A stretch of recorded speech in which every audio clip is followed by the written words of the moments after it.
A woman in a black hat asks her interlocutor what it was like to be Archmage Lancher's childhood friend. The silver-haired girl invites her to imagine what it would be like to be Lancher's close friend. She continues eating and asks how her interlocutor sees such an experience. The woman in the hat replies that if she were in her place, she would boast about such a powerful ally to the whole city. The silver-haired girl is surprised and asks with a smile if she's serious about that. The story begins about Lancher Solly, the third son of Duke Solly. He is a powerful archmage, born once every 1,000 years and capable of subjugating people. This girl, Skyla, is his childhood friend, the very person everyone admires. She recalls how, as a child, she once complained about the hot weather. In response, little Lancher created a personal rain for her, which greatly angered her. Another time, Skyla was too lazy to go eat, so she just lay on the floor. Lancher then split the floor with magic to make a path for her, which greatly frightened her. He also tried to comfort her when she was upset about the Duke and Duchess of Kerry. But when he started saying that he would do something for her, she silenced him by threatening to kill him. Despite this, they also had happy moments when he hugged her while reading a book. Skyla comes to the conclusion that being an Archmage's childhood friend is much more painful than she could imagine. Back in the present, she walks down the hallway, the maids around her whispering so that no one looks her in the eye. They fear her stern gaze because they never know what she might find fault with. She calls her assistant Austin and asks about the schedule for today. Austin reports that she has duties as Duke, tea at 4 o'clock, and dinner with the Duke and Duchess of Cairn. Austin continues listing her chores, including planning an event until 11 p.m., but Skyla stops him. Suddenly, a beaming Lancher appears and joyfully invites her to have tea with him. Skyla jumps in surprise and angrily says that he scared her. Her assistant, Austin, panics and screams that he almost lost the child before formally greeting the Duke of Lancher. Lancher begs Skyla to come with him, praising the excellent jasmine tea he has acquired at his house. He persistently offers other types of tea, but she irritably replies that she is busy. Lancher looks very upset and hurt by her refusal.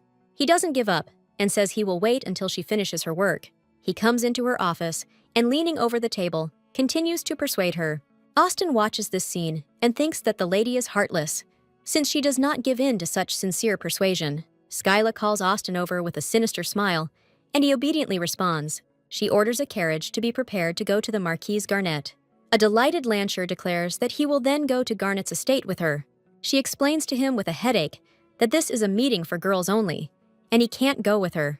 Lancher asks with tears in his eyes why, since he is her childhood friend, but she still refuses.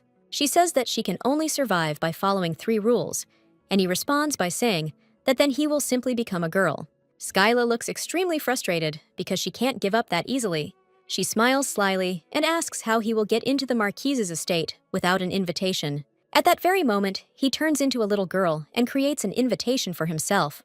She understands that this guy is like an indestructible shield, and she will not be able to stop him. Skyla comes up with a new argument and says that the tea party is only for 4. She explains that his sudden appearance will arouse suspicion, since the number of guests will not match. Lancher, in the guise of a girl with tears in her eyes, promises to make sure nothing arouses suspicion. He disappears briefly and immediately returns in the same guise, joyfully announcing his return. Skyla asks him where he went with a menacing smile. He smugly replies that he has convinced them. He explains that he convinced all the ladies at the tea party that there should be 5 of them. In a rage, Skyla throws him out of the office through the window and screams at him to remove the spell immediately. Lancher, back to his usual self, sits sadly on the couch and says that he is sad. She responds indifferently, so that he would just stop being sad. He starts crying and complaining that she doesn't spend any time with him, and that he is very lonely. Skyla sighs wearily as she takes out and folds her handkerchief. She hands the handkerchief to a surprised Lancher. She says that if he is lonely, he should think that it is her, and now it is time for him to leave because she is busy. Lancher looks at the handkerchief in his hand and wonders doubtfully if it must be Skyla's. Skyla sits down at her desk, hoping that now she can concentrate. Her constant busyness is no excuse, as she serves as deputy to the Duke of Cairn, the head of one of the most influential families, and all because her loving parents see her work as nothing more than an attempt to separate them. She clutches her head in despair, because her parents have given her all the powers so that she can enjoy her second honeymoon. But despite all the difficulties, she understands that now the greatest power in life is in her hands. Skyla sits at the table, thinking that having power isn't so bad, until a white dove flies past the window. Suddenly, she realizes with irritation that the room has become suspiciously quiet. She jumps up from the table, noticing the golden glow, and anxiously wonders if this is alchemy. Lancher appears with the ring and says that he tried to make it as beautiful as she is. He gets down on one knee, takes her hand, and putting the ring on it, tells her she is beautiful. A confused Skyla remembers her vow to never fall for Lancher's charms. Her parents suddenly appear and joyfully congratulate the couple on their wedding. Skyla freezes in shock as her mother urges Lancher to put the love token on his finger. Their parents are delighted and ask them to get married so that they can finally retire. Lancher prepares to make a proposal on behalf of the Grimms, looking serious. He holds out the ring and asks Skyla to marry him because he likes her. Skyla looks smugly at the ring on her finger and thinks, "Thank goodness." She waves to her parents with a smile and calmly says that she doesn't want to get married. Everyone is horrified. The parents and Lancher start screaming and begging her to agree, but she wants to resign. Skyla becomes hysterical and cries out in tears, wondering if she is the only sane person here. Outside the castle, Lancher's scream is heard, begging Skyla not to leave him. She turns around and with a cold expression asks what it means to leave him. Skyla tells him that he was never hers, leaving him heartbroken. Her parents peek through the door as Lancher notes that this is his 316th rejected proposal. In a rage, Skyla grabs Lancher and tries to push him out, screaming at him to just go home. A maid with pink hair appears and asks if Milady called her. Skyla pushes Lancher away in irritation and orders her to escort him out while he pleads with her, reminding her of their friendship. Lancher, with tears in his eyes, cries out that in the language of flowers, childhood friend means future spouse. Skyla furiously asks who told him that and whose words he got it from. She orders him taken out, and the maid drags away a reluctant Lancher, who continues to call for Skyla. Later, the maid combs Skyla's hair and suggests that she change into something more appropriate. Skyla doesn't see the point, since her current outfit is clean. The maid explains that the tea party's host, Lady Aronia, might humiliate her for appearing too simple. Skyla looks down, thinking that Aronia doesn't like her anyway. We are introduced to Aronia Garnet, the daughter of a marquis whose influence in society is rapidly growing. In the past, Aronia discussed with Skyla that she was thinking of starting a spice trade. After reviewing the proposed plan, Skyla realized that the numbers listed did not add up. She honestly advised Aronia to abandon this idea before it was too late. Aronia, offended, left, and Skyla silently watched her. Soon Aronia burst back into the room in a rage, shouting Lady Skyla's name. She accused Skyla of being rude and of snitching on her father about her affairs without asking. Skyla calmly replied that she was simply giving the Marquise some friendly advice about the spice idea. Aronia shouted angrily that it was her business and she was no longer a child. She declared that she would handle her own affairs and left the room in a rage. As a result, Aronia not only lost her investment, but also caused losses to her family, after which she was forbidden to touch the family money. Skyla muses that Aronia must still be upset with her and doesn't understand why she was invited then. She calls her maid Fabrice decisively. Skyla decides with a smile that this is just a short visit and nothing bad can happen. She confidently declares that no one in this kingdom would dare to underestimate the daughter of the Duke of Cairn. In the end, she proudly reminds that she is Skyla Cairn. Fabrice is delighted by her confidence and decides to write these words down as one of Lady Skyla's great quotes. As she leaves the house, Skyla begins to doubt whether she is dressed too simply. She decides to travel in everyday clothes and in a simple carriage without a coat of arms, like the ones used by commoners. She orders the coachman to take her to the Marquisate of Garnet, still dressed as a common townswoman. The appearance of such a modest carriage at the gates of a noble aristocratic house is unlikely to be received favorably. The coachman is ready to go, but the question remains, why was it necessary to disguise himself as a commoner? Skyla explains with a smile that the official preparations are too much trouble. She is known for turning down countless suitors simply because they bored her, and the fact that she is a childhood friend of the famous Lancher complicates her life even more. Sitting in the carriage, she wonders whether she is obliged to be polite to someone who cannot stand her. She is going to this tea party only because her parents insisted on her socialization. The more she thinks about the fact that they are trying to marry her to Lancher, the angrier she becomes. She remembers one day deciding to check with Lancher, just in case, what he meant when he said he liked her. Lancher stands in front of her, looking a little puzzled by her question. She asked him point blank if he liked her just as a friend, or as a woman and an object of romantic interest. Lancher didn't understand the question and asked what the difference was, which shocked Skyla. She remembers that Lancher is the strongest mage on the continent. He is as innocent as a child, but cold as ice. His magic is heavily dependent on emotions, and if his feelings get out of control, there could be problems. If his immature soul cannot cope with his feelings, his magic may follow him and cause destruction. In the carriage, Fabrizi notices that Skyla looks unwell and asks how she is feeling. Skyla replies that she's just tired of this Lancher. Fabrez suggests asking the Royal Knights to place a restraining order on him, but Skyla thinks she could beat the crap out of him herself. She refuses the idea, fearing that the Royal Knights might be harmed. She also remembers Lancher's father, Duke Solly, begging her for something. He asked her with tears in his eyes not to abandon his son, which surprised her greatly. Because of all this, she realizes that she can't just push Lancher away. Suddenly, the carriage shakes violently, and Fabrizi screams in fear, asking if Milady is all right. Skyla looks out the window in shock, trying to figure out what the hell is going on. A man emerges from another, more luxurious carriage and yells at their coachman for driving recklessly. Skyla notices a strange coat of arms on his carriage and wonders what family he is from. Fabrez is indignant because it is obvious that they were the ones who cut them off. Skyla gets out of the carriage and angrily asks the man why he is yelling at her coachman when it is his own fault. The man looks down on her and dismissively calls her an upstart commoner. He yells at her in a rage, asking who she even is to interfere. Not understanding anything, Fabriz angrily yells at the man for his rudeness and the way he treats their young lady. The man looks at Skyla with disdain and assumes that she is the daughter of some nouveau riche. Skyla listens calmly to his ridicule, thinking about how easy it is to ruin a person's life. He arrogantly invites her to come to the house of Viscount Artisan to find out everything. Skyla wonders if this unknown family actually exists. The man hurries his men, and Skyla watches him with a sly smile. Fabrez asks in disappointment if all this man can do is just yell. Skyla, surrounded by flowers, asks the man with a sweet smile if he thinks he won. She regretfully says that she will have to stoop to his level, leaving him confused. Skyla starts yelling at him furiously, calling him a pickled slap, and demanding that he turn the steering wheel properly. She continues to insult him, and the man is horrified and thinks that she is a real bitch. Tired of screaming, Skyla puts her hand to her forehead and calls out for Fabrizi. She orders the man's carriage to be removed from the road, calling it a bad omen. Fabriz obediently follows the order, which frightens the man. Skyla coldly warns him to be quiet in the future if he doesn't want the lady to crack his skull. Already in the carriage, she thoughtfully asks what kind of noble families these are. She recalls that the crown prince handed out many new titles to strengthen his position.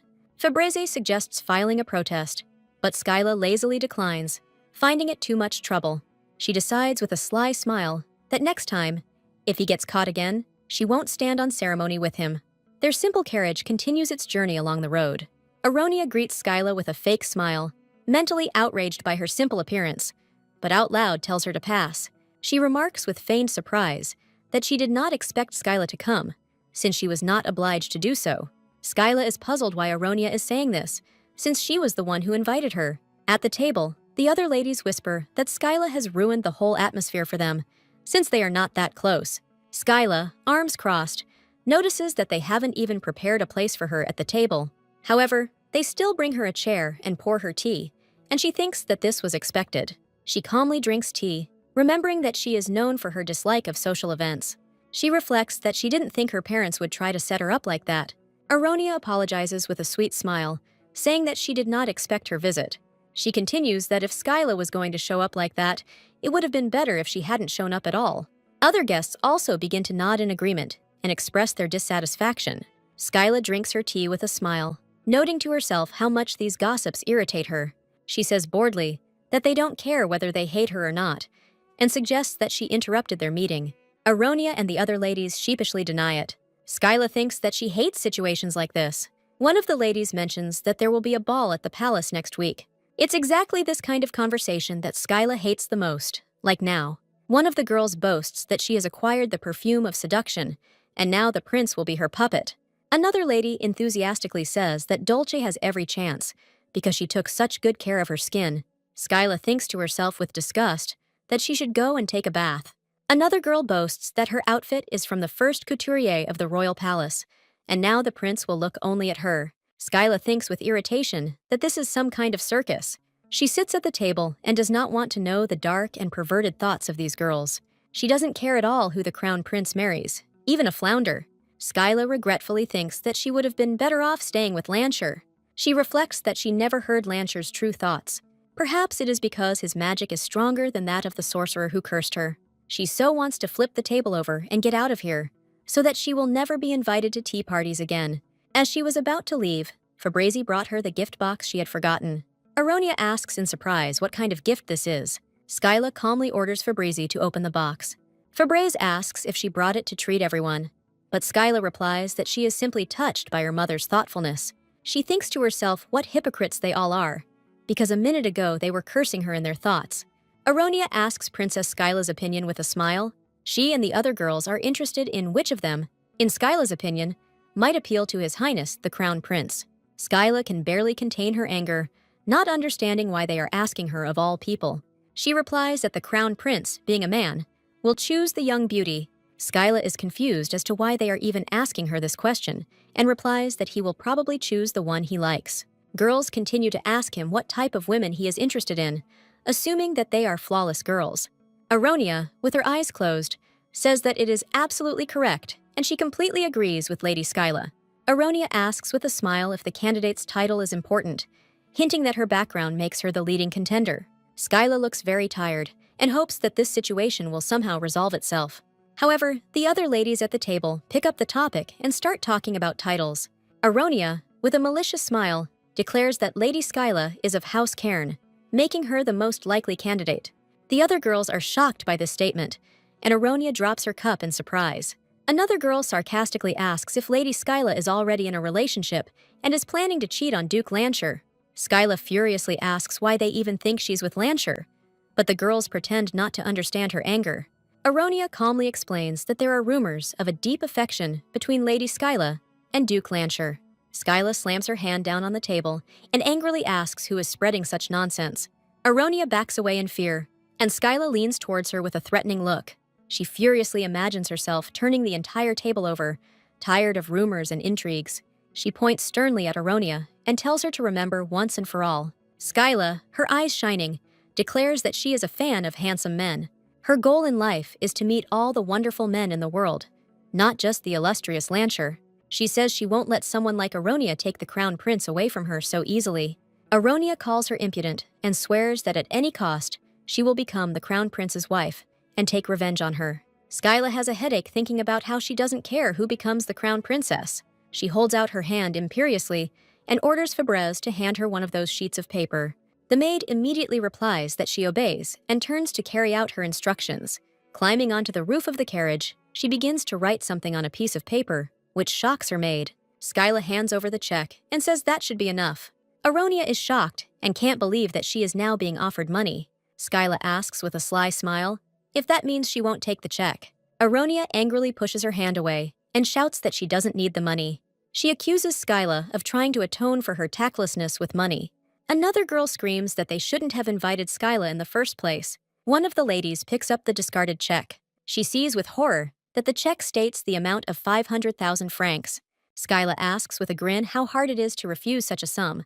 She reminds them that House Cairn is a wealthy family, and that she, as acting duchess, has a vast fortune. She suggests that they invest this money in a new business, after which she declares that she is tired of their company and asks them not to invite her anymore.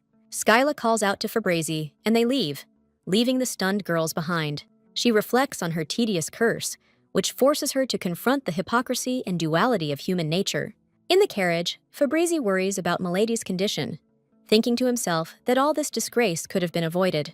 Skyla feels very tired because she met too many people today.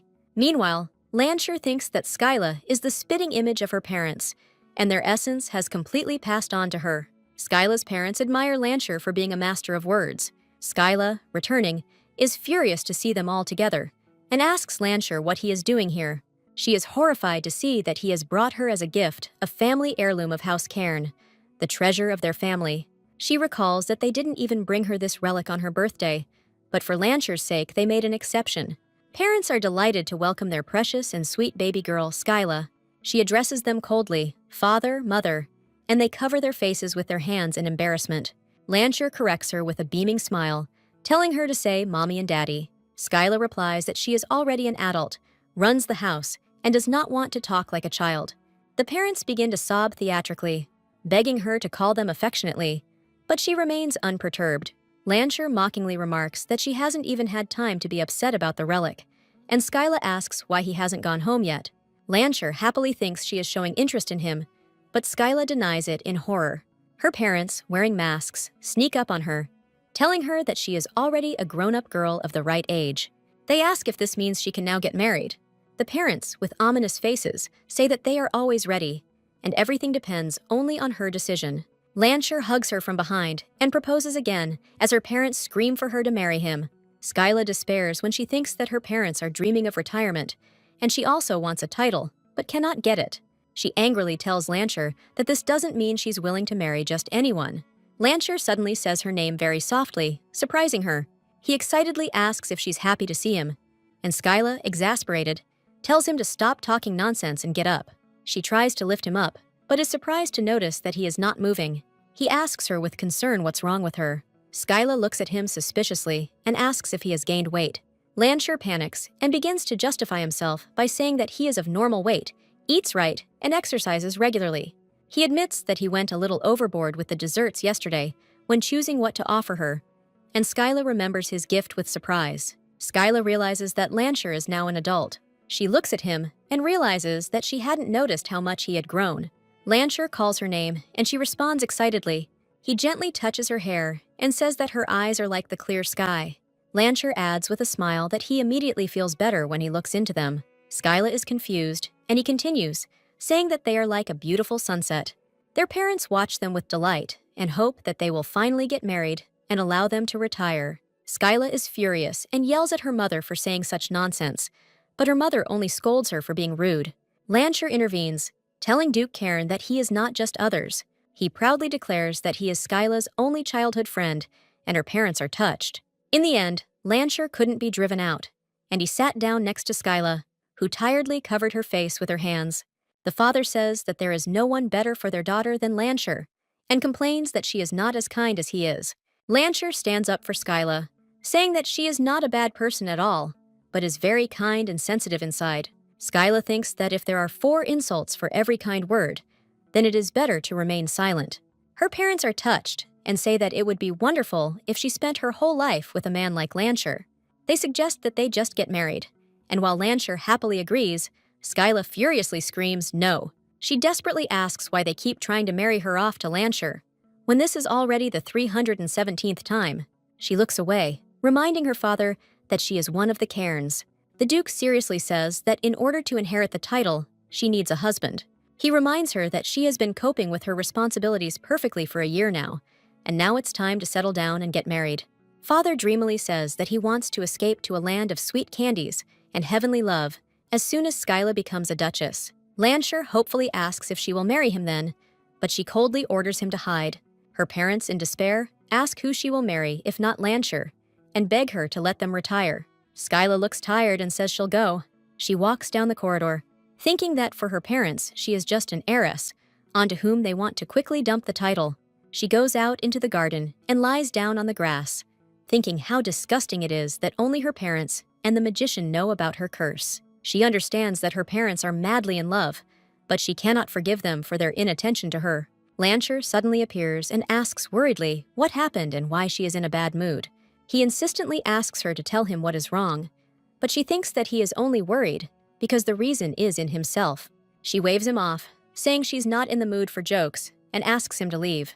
He doesn't leave, but instead asks when she'll be in the mood for jokes and suggests they wait. Skyla breaks down and screams that she is fed up with the way her parents act like teenagers in love. She immediately regrets her words, but thinks it's a good excuse to get him to stop asking questions. Lancher says seriously that he understands. He sits next to her under a tree against the backdrop of the sunset and offers to destroy the relationship of the Duke and Duchess. He looks at her with a smile and repeats his proposal. He assumes that she is in a bad mood because of their saccharine endearments and asks if it will make her feel better if he breaks them up. Skyla panics and screams at him not to do this under any circumstances. She knows that the only good thing about the Cairns is their strong relationship, which cannot be destroyed. She angrily scolds him and tells him to stop using magic on people. Landshire seriously asks if she will marry him if he refuses to use magic, but Skyla firmly replies that she will never do that. He leans tenderly towards her and says that then she will no longer be the Skyla he loves. His voice is soft as always, but all of this is so irritating to Skyla. He whispers again that he likes her. Skyla pulls away and asks him if he's too hot since it's summer. She jumps up and says with horror that he wouldn't dare. Landshire looks confused and doesn't understand what exactly he doesn't dare do. She reminds him of how last year he made it rain when she said she was hot. Landshire remembers this happily and says that she doesn't like rain. Skyla panics and screams at him to stop as he begins to cast a spell. Suddenly, in the middle of summer, it starts snowing, shocking the maids. Landshire explains that since she doesn't like rain, he tried snow and asks how she likes it. He proudly asks if he did well. Skyla is furious and yells at him to go home. When he returns to the palace, he showers her with compliments. The parents start arguing over who should speak, and Skyla reminds them that she can hear everything. Father says he has one dream and asks Skyla to make it come true. She immediately refuses, but her parents insist that she at least listen. She replies that her ears have already fallen off, and her father, realizing that she heard everything, says that it is time to give an answer. He explains that the groom is enough for them, because the engagement is also a contract that will allow her to inherit the title. Skyla looks tired and says that she knows, but she doesn't have anyone to marry yet. Her parents regretfully come to the conclusion that Landshire is truly not suitable for her. Although even Duke Solly considered their union a success, her mother suggests that she find a husband at the royal ball. Skyla is angry, not understanding why everyone is treating the ball like a marriage market. Her parents, recalling their fateful meeting 20 years ago, are delighted with the idea. The mother, with tears in her eyes, says that she only wants her daughter to be happy, although it would be nice if the groom had good bloodlines. The father adds that he doesn't ask for much either, just an income of at least 100,000 francs a month. They go on to list requirements, including screening for hidden diseases and a complete background check. Skyla explodes in rage, screaming that this is what they call not asking for much. She firmly declares that she will take full responsibility for the Duke's House of Cairn, which shocks her parents. With a sinister smile, she asks them to stop pressuring her about marriage. She leaves thinking that she should have found a husband just so that their retirement wouldn't be delayed. Standing in front of her office door, she notices strange lights and wonders if this is a Fabrizi-style hint. She allows entry, and her maid Fabrizi appears at the door. Fabrizi is her personal maid and one of the few people Skyla trusts. The reason for her trust is that Fabrizi is devoted to her to the core and constantly showers her with compliments. Skyla thinks with a smile that only Fabrizi dares to compliment her even behind the door, and asks what's the matter. Fabrizi reports that a royal messenger has arrived with a letter that must be delivered to her personally. Skyla panics, wondering if it was because of that tea party, but quickly dismisses the thought. A messenger enters the office and, bowing, formally greets Lady Skyla of House Cairn. The messenger apologizes for the early visit and gives Skyla a letter from the Crown Prince. She recalls that she and the Crown Prince never really communicated and are essentially strangers. Skyla holds a personal letter from him in her hands with surprise. She thanks the messenger and asks if an immediate response is required, but he says that His Highness does not expect an answer. She asks Fabrizi to help her open the letter. After reading the letter, she is shocked to realize that this is not just a letter. The letter bears the Crown Prince's seal, making it an official decree. In the decree, the Crown Prince invites her to meet him in his chambers at 2 o'clock in the afternoon, and she drops the letter in horror. She can't believe what's happening and asks in confusion what it is. Fabrizi, wearing dark glasses, announces that the Crown Prince wishes to see her today and promises to prepare everything for the visit. Fabrizi is delighted that even the Crown Prince couldn't resist her young lady's charms, but Skyla thinks that's not the point. The maids begin to whisper excitedly that the young lady is going to meet his lordship. The news quickly spread throughout the mansion. The butlers are shocked and discuss whether this meeting signifies an intention to marry. Skyla's parents burst into her room and ask in a panic if it's true. They shout with tears of joy that she will be engaged to the Crown Prince. Skyla's head hurts as she wonders who could have come up with such nonsense. Suddenly, she notices Austin, her assistant, who looks very worried. He says with concern that there are rumors circulating in the Duke's house now. He begs her to be careful. Austin tearfully asks Skyla to kick everyone out because he needs to change. Fabrizi struggles to hold the door open, and Skyla thinks with relief that it's finally quieter. She realizes with weariness that she will now have to deal with the preparations for the visit. Febreze brings her a fluffy pink dress, and Skyla is horrified that this is too much. The maid explains that it's the latest fashion, but Skyla thinks it's more like a fashion for self-strangulation. She firmly asks to bring her another dress. She recalls how one lady almost drowned because of the weight of a similar dress. Skyla is adamant that she doesn't want her life to be ended by a dress. Febreze tries to persuade her, explaining that she ordered this dress with her own money and that Milady will look irresistible in it. Skyla angrily orders another dress to be brought to her immediately if Febreze does not want her to die under its weight. She ends up choosing a simpler dress, and the coachman says she looks great, and she replies that of course, since she will be driving the carriage. They travel to the palace in Duke Cairn's personal carriage. The carriage is enchanted for comfort, and they arrive at a beautiful garden in the palace. A blue butterfly lands on Skyla's finger, and she notices that it is the same color as Lancher's eyes. She thinks with concern about the fact that he hasn't shown up for several days, and wonders if he was too shaken by her throwing him out. Febreze assumes he's upset, but Skyla doesn't care whether he comes or not. Febreze asks with a grim look if she should kill the butterfly. Skyla panics and screams at her not to do it. The maid explains that she asked because the butterfly seems to be bothering her, but Skyla tells her to forget about it. Looking at the butterfly, Skyla wonders out loud if she should just marry Lancher. Lancher is revealed to be a great mage who appears once every 1,000 years, whose power is limitless. Skyla despairs when she considers Lancher's proposal, seeing marriage with him as the only way out. The heroine comes to her senses, scolding her own weakness and momentary insanity from stress.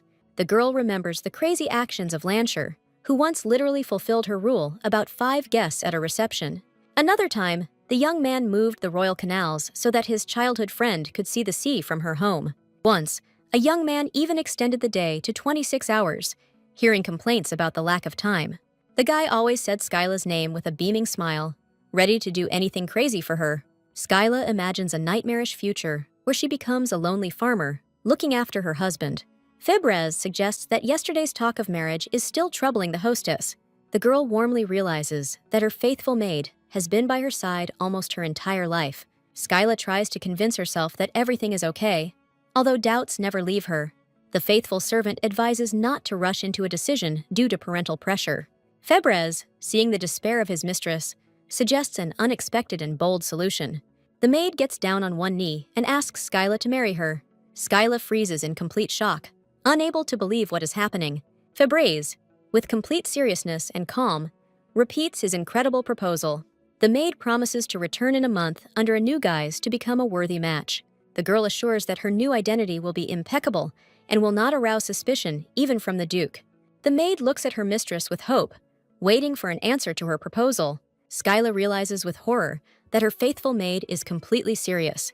Febreze apologizes with deep respect for what she considers to be her disrespectful proposal. Skyla stops her faithful maid before she can finish her apology. The heroine recalls a lonely childhood spent preparing for the role of the next Duchess of Cairn. The girl sacrificed time with friends, choosing the path of duty and responsibility. She spent her entire childhood surrounded by books, giving up a calm and comfortable life for the sake of one dream. Skyla appreciates the maid's intentions, but understands that Febreze took such a desperate step out of powerlessness. The heroine feels dizzy and desperately searches for a way to stop the madness that is happening. The girl runs out of the room in panic, not understanding what has been happening to her lately. On the street, the heroine hears a familiar voice that apologizes to her. Skyla sees a scene before her that is remarkably similar to the recent road accident. The man in the hat sheepishly explains that he has just received his carriage license. His opponent looks like he's about to explode with rage. The Duke's coachman angrily scolds the inexperienced driver, reminding him of the importance of their trip to the Crown Prince. The young man timidly asks which house his formidable interlocutor is from. The coachman points to the Cairn House crest on the carriage, and the man in the hat turns pale with horror. The unfortunate driver falls to his knees and tearfully begs for forgiveness. Skyla watches the unfolding commotion with bewilderment. Suddenly, the heroine notices that the stranger has an earring in the shape of a magic stone. Unlike the magical kingdom of Hevnia, mages are a rarity in the Empire. The same man from the recent skirmish recognizes Skyla and points his finger at her in horror. Skyla lashes out at the offender in a rage, reminding him of her warning. The man falls to the ground in panic, screaming his lady's name and lamenting his terrible crime. The boy, with tears in his eyes, begs for mercy, remembering his pet rabbit. Skyla looks at him coldly, and he realizes with horror that he mistook the formidable lady of House Cairn for a commoner. Suddenly, a mysterious stranger appears and apologizes for what happened. The young man with silver hair assumes that their coachman is to blame for everything. The golden-eyed stranger scolds himself for hiring a cheap temporary cab. The guy offers Skyla his deepest apologies for wasting the noblewoman's time. The young man introduces himself as Viscount Artesina and asks whether it is indeed Lady Cairn in front of him. Skyla is surprised to see the Viscount's handsome appearance. The heroine mentally compares him with Lansher, noting that the Viscount is inferior to him. The girl immediately pulls herself together, not understanding why she suddenly remembered her childhood friend. The Viscount looks at Skyla, recognizing her as the woman rumored to be there. The guy covers his mouth with his hand in embarrassment, feeling how she is driving him crazy. A burning desire to make this girl his own flashes through his thoughts. Skyla, noticing his gaze, coldly asks him to drive the carriage away, as she needs to go. The heroine calls Fabrizi, and they pass by the frozen Viscount. Fabrizi quietly addresses his mistress, getting her attention. Viscount Artesina asks with a smile what should be done with his coachman. Skyla indifferently replies that he should do as he sees fit. The coachman, in a panic, begs for mercy, fearing he will be left without work and a lonely bed. The Viscount, with a grin, offers the offender to give up his rights to drive the carriage. The guy with the icy gaze repeats his demand, leaving the coachman no choice. Skyla sighs as she realizes that everyone in the Cairn household has become accustomed to Lansher's magic. The heroine understands that without a license, the coachman will not be able to work, but this seems like a mercy to her compared to prison. The girl calmly gets into the carriage, preparing for the upcoming meeting at the palace. Viscount Artesina suddenly calls out to Lady Cairn, attracting her attention. The young man, with a charming smile, announces that now he has no one to drive the carriage. The young man formally introduces himself as the Empire's court mage, and Skyla notes his naturalness. The guy offers to give her a ride to the Imperial Palace with a smile. In the Viscount's carriage, they sit opposite each other, and Fabrizi moves closer unnoticed. Viscount Artesina asks with interest if Lady Cairn is on her way to meet the Crown Prince. Skyla is surprised by his knowledge and is suspicious that he seems like a dangerous person. The young magician reassures her with a smile, saying that it is nothing serious. The heroine looks at him skeptically, not understanding how one can trust a man who only cares about face and status. The Viscount explains that he heard her coachman speak of a possible punishment if she was late for the Crown Prince. The guy curiously asks if she often communicates with the Crown Prince. Skyla changes the subject and asks what brings the Viscount himself to the Imperial Palace, to which he replies, in a word, catnip. The young man asks with a smile to skip the formalities and call him simply by his first name. The girl agrees with a smile, and the guy thinks that he would like to remain in her memory, even if it is only a name. Skyla notes with a grin the Viscount's unusual name, Ketnip. Ketnip admits that it does sound like a pseudonym. The guy confirms the rumors about the girl's insight, hiding his face behind a dark bandage. The heroine appears as a reaper of high society, ready to pass judgment. Skyla is irritated and doesn't understand where such crazy rumors about her come from. Ketnip explains his unusual name by his origins in the kingdom of Hevnia. Skyla asks with interest if he was a nobleman of Hevnia, where aristocrats are born with magical powers. The young man confirms her knowledge, and a shadow flashes in his eyes. The girl admits with a smile that she is very interested in magic. Ketnip tenses, sensing that the conversation is taking a dangerous turn. The guy confirms his noble origins, but internally curses himself. He can't believe Skyla doesn't know about his grandmother serving the Demon King. The heroine says the word witch in shock, and fear can be seen in her eyes. Skyla is confused, trying to remember if the witches weren't exterminated during the war with the demons. Ketnip, surrounded by a magical aura, demands to know what her true nature is. He warns that depending on her answer, his magic could harm her. Skyla looks at him defiantly and calmly suggests that he try. The Viscount was stunned by this reaction, not expecting such a rebuff at all. He remembers that Cairn is one of the most powerful houses in the Empire, and its heir will not flinch from the threat. Ketnip, realizing his mistake, apologizes and extinguishes his magical aura. Ketnip, with a sly smile, explains that his origin is a secret that must not be revealed. Skyla calmly asks if he is going to kill her.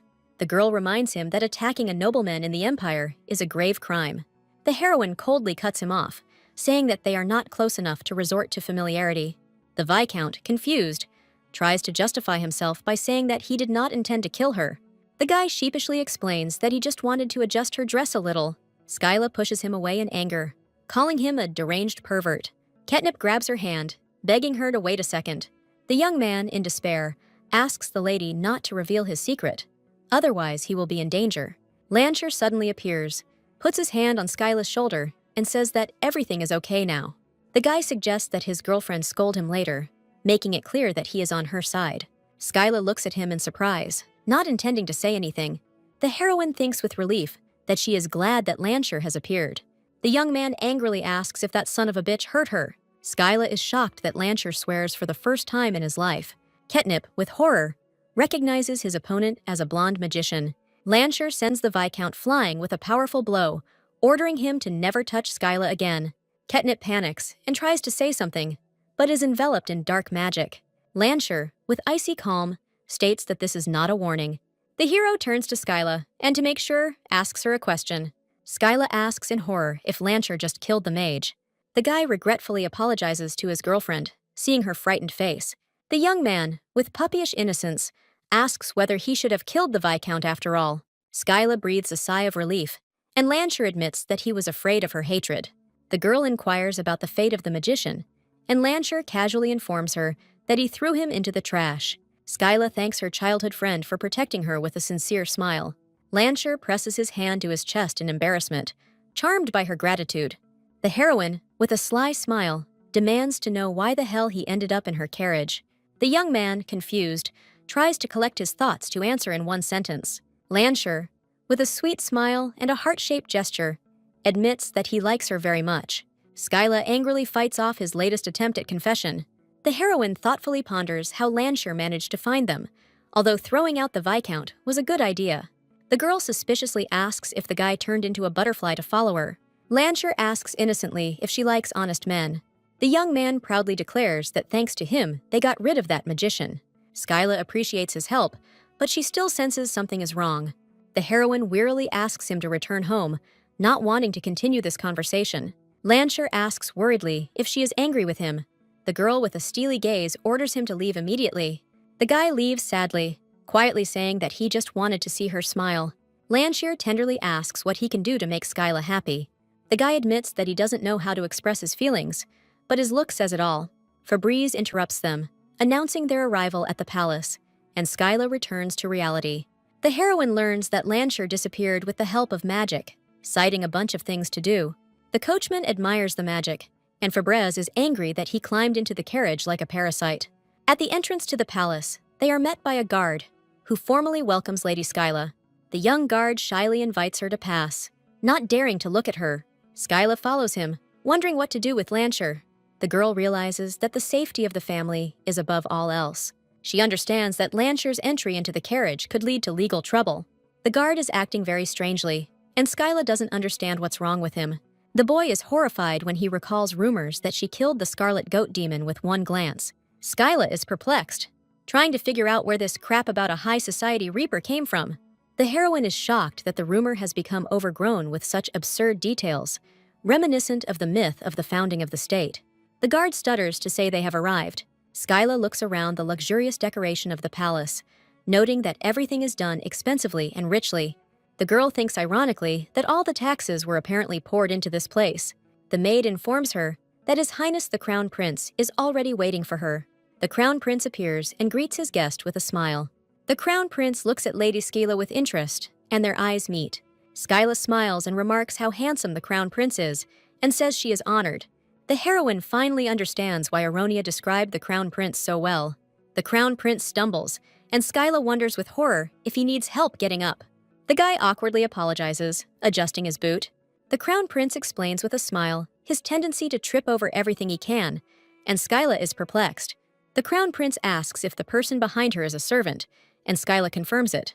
The guy apologizes and says that the maid will have to wait outside. They sit down at the table, and the Crown Prince thanks Skyla for her time. Skyla politely replies that it is a great honor for her, but in her mind she compares him to Lancher. The Crown Prince agrees that this is indeed the case. The Crown Prince invites her to try the tea supplied exclusively to the royal family. The guy assumes that she is probably wondering why he called her. The Crown Prince explains that he needs her help. Skyla promises with a smile to do her best to help His Majesty, but inside she is indignant. The Crown Prince approvingly says that she is truly worthy of becoming the next Duchess of Cairn. The Crown Prince suddenly asks if she will become his bride. Skyla is in complete shock, unable to believe what she heard. The heroine asks him again, with a nervous smile, what he just said. The guy repeats with a smile that he wants her to become his bride. Skyla is furious and wondering what the hell is going on here. Skyla is confused as to what the Crown Prince wants and assumes he is looking for a bride without influence. The Crown Prince recalls that in high society, she is known as a reaper. The guy can hardly contain his laughter, covering his face with his hand. The Crown Prince can't help but burst into laughter, apologizing to Skyla. The Crown Prince, stumbling again, apologizes for his clumsiness, and Skyla notes that it shows. The heroine decides to get down to business and asks him directly why he chose her as his bride. The Crown Prince sheepishly admits that he has learned something about her. The boy says that in the Empire, they call her the most hot-tempered noble lady, and Skyla can hardly contain her anger. The Crown Prince, smiling, promises to break off the engagement within a year. Skyla is confused, not understanding what her temper has to do with it. The girl, with horror, assumes that he has some kind of fetish for cruel women. The heroine imagines herself as a mistress with a whip, and him as a submissive servant. The Crown Prince, noticing her reaction, assures her that this is not what he expects from her. The guy explains that he simply assumed she wasn't interested in lovemaking. The Crown Prince says that at the upcoming ball, he must choose the next Crown Princess, without whom he will not be able to inherit the throne.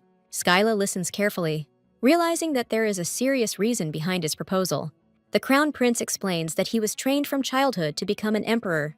Now he is told that without a partner, he cannot become one, and he considers this unfair. Skyla remembers her lonely childhood and realizes that the Crown Prince is in the same situation as she is.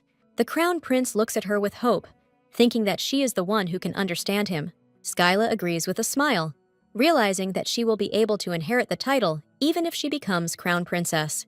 The Crown Prince proposes to maintain the engagement for a year so that both can receive their titles, and then to break it off. The Crown Prince smiles and asks her to try not to fall in love with him, as romance is not his thing. Skyla thinks with relief that with her sense of duty, this only makes things easier. Leaving the palace, the heroine orders the coachman to go to Duke Solly. Skyla sits in anticipation, wondering if she should cheer Lancher up after recent events. Fabrice asks curiously what she had been talking about with His Highness for so long. The girl replies that it's nothing special, but secretly decides to take this secret with her to the grave. She imagines how the Crown Prince will behave at the ball, as if he fell in love with her at first sight. He will then publicly propose to her by getting down on one knee, and a year later they will break off the engagement, and each will get what they wanted. Skyla realizes with a satisfied smile that the solution had been right there all along. Fabrice thinks with admiration that her lady is the woman who made the Crown Prince himself fall before her. The maid, with tears in her eyes, dreams that she will die happy if she sees her mistress become empress. At the Solly estate, they are met by the butler, who informs them that the Duke and Duchess have left on an inspection tour. Skyla decides to visit them another time and gets ready to leave. Already in the reception area, she notices with surprise that Lancher is nowhere to be found. The heroine suspiciously thinks that, before he appeared next to her as soon as she crossed the threshold, the maid comes up to her and asks if she needs anything else. Skyla asks directly where Lancher is, and the maid is confused and doesn't know what to answer. The maid, confused, tries to explain that something is wrong with Lancher. Skyla asks him worriedly if something serious has happened to him. The heroine asks with bewilderment why he could be upset. The maid explains that he has been depressed since he returned from his walk after meeting with Milady. The maid panics and thinks that she cannot say that he has locked himself in his room and is not coming out. Skyla firmly declares that she will take her to Lancher and calm him down. The maid asks hopefully if she will really do it. The girl notes with a smile to herself what a devoted servant he has. The maid asks him to wait a minute and comes to the door of his room. Skyla is confused about how she can comfort him now. The maid knocks on the door, calling the young master. Lancher's irritated voice comes from behind the door, asking Rachel not to look for him. The heroine, with pain in her heart, asks if what she heard is true. Rachel is horrified to realize that he is ignoring even Skyla. The girl begins to panic, fearing that he will get confused in this matter and die. The maid despairs at the thought of her wedding with Mr. Austen, which may never take place. Lancher shouts again from behind the door, not to be looked for. Skyla is furious and demands that he open the door, or she will break in herself. The guy opens the door with a smile asking who else but him would want to be around while she loses control. The heroine, embarrassed, quietly asks him to open the door. Lancher looks at Skyla hopefully, not believing that it is really her in front of him. The guy hugs her, thinking that it is just an illusion created by his desire to see her. The heroine looks at him silently, not understanding what is happening. She recalls that Lancher rarely lost his composure, but when he did, his magic became uncontrollable. The young man asks again if it is really Skyla in front of him, gently touching her hair. The girl realizes that only next to her could he calm down in such moments. A young man unexpectedly asks her out with the prospect of marriage, but she rudely refuses. Lancher sadly asks if she hates him. Skyla replies with a grin that she has no reason to hate him. She guesses that he hid in the carriage in the form of a butterfly to surprise her. The heroine admits that it was wrong to interfere without permission, but thanks him for driving away that magician. Lancher asks excitedly if she really thinks so, and if he did the right thing. The guy hugs her with relief, glad that he didn't make her angry. Skyla wonders if it's okay to leave things like this without her around. She remembers her childhood friend, another great mage, whose face is clouded with darkness. That magician died the year he turned 16. The girl is terrified that the moment will come when Lancher will not be able to cope with his emotions. The guy tenderly asks her if she could stay with him today. The heroine ironically asks what answer he is hoping for, realizing that this is just his fantasy. Lancher asks with disappointment if that means no. Skyla asks with a grin why he even thought she would agree. Lancher reminds him that they used to sleep together often, but she dismisses it, saying that was 100 years ago. The heroine scolds him, saying that they are already adults, and he should understand what it means for a man and a woman to spend the night at their age. The guy hugs her with a beaming smile, completely missing the hint. Lancher excitedly declares that this means they are very close friends, which drives Skyla crazy. The girl pushes him away in a rage, explaining that she cannot stay with him because of the risk of rumors and a broken engagement. Lancher freezes in shock when she hears the word engaged. Skyla is horrified to realize that she has let it slip, and now he might find out about her fake engagement. Lancher asks, pain in his voice, if this means the engagement date was set without even asking him. The guy gently takes her hands and promises to make every effort to be with her. The young man, smiling, offers her the witch's magic stone as a gift for their engagement. Skyla is panicking and doesn't understand what kind of engagement he's even talking about. The heroine reminds him that this stone is a sacred relic of the kingdom of Hevnia, hinting at a refusal. Lancher, perplexed, asks if they are not engaged, and she firmly denies it. The girl turns to the maid, preparing to leave, but she stops her. Skyla looks at the maid in surprise, not understanding what is happening. The maid sadly reports that the Duke and Duchess are absent today. The maid explains that everyone is a little scared by the young master's magical emissions. Skyla asks point-blank if she's asking her to stay the night. The girl apologizes sheepishly, and Skyla sighs and agrees. Skyla agrees to stay, and the maid and Lancher are delighted. The heroine, smiling, clarifies that she will remain in a separate room from Lancher. The girl sends Fabers home to explain the situation to her parents. The maid is angry that because of this upstart from Solly's house, she will not be able to see her mistress fall asleep. Skyla takes the nightgown and is surprised to see that for the first time, Lancher is not being stubborn. The guy says with delight that it is enough for him to just sleep in the room next to hers. Lancher, with a beaming smile, says he has something to show her before bed. He proudly announces that he will show her his diary. Outside his room, a maid reports that Lord Lancher is still in the bathroom. Skyla takes the diary and thinks with a grin that it's cute because only she can read it. The girl opens the diary to the entry from December 31st, 1815, where he writes about his first confession to her. The heroine recalls that day with sadness, holding a diary in her hands. Skyla lay on the floor feeling lonely while her parents were traveling. Lancher suddenly appeared with a cup in his hands and asked worriedly if she was okay. The guy sat down next to her and reminded her about his older brother's imminent marriage. The young man said sadly that he envied his brother, who would be with the one he loved every day. The young man suddenly asked her if she wanted to marry him. Skyla was shocked by his proposal, not understanding what he was getting at. The girl asked in bewilderment why he suddenly started talking about this. The heroine realized with surprise and embarrassment that Lancher might be in love with her. Lancher asks hopefully if she likes him. Skyla is surprised that he is here and not at a social reception in his duchy. The guy explains that no one will notice his absence, and the girl sadly thinks that his family is getting together. The heroine remembers with longing her parents, who are now far away. Lansher excitedly offers her a cake to try, trying to distract her from her sad thoughts. Skyla notes with a smile that she likes the food from her duchy better. The girl advises him not to linger, so that the guests do not consider him impolite. Lansher sadly says that no one talks to him anyway, because they are afraid of him. Skyla fondly thinks that he is actually a good person. The heroine mentions that a magician from the kingdom of Hevnia is staying at her house, and he finds him very interesting. Lansher jealously declares that he is only interested in her. Skyla berates herself, embarrassed, for mentioning another man. The guy asks sadly why he can't only care about the one he likes. The heroine whispers in his ear how he can say such things calmly when they can be heard. The girl shyly asks him to say such things only when they are alone. Lansher asks in surprise if this means that confessing one's love can only be done in private. After meeting the mage from Hevnia that Lansher mentioned, everything changed. Lansher appears in her room wearing only a robe, and she is shocked to ask what this appearance is. The guy explains that he teleported out of fear of keeping her waiting. The young man, with a gentle smile, invites her to lie down too. Skyla is horrified that Lansher doesn't understand what it means for a man and a woman to share a bed.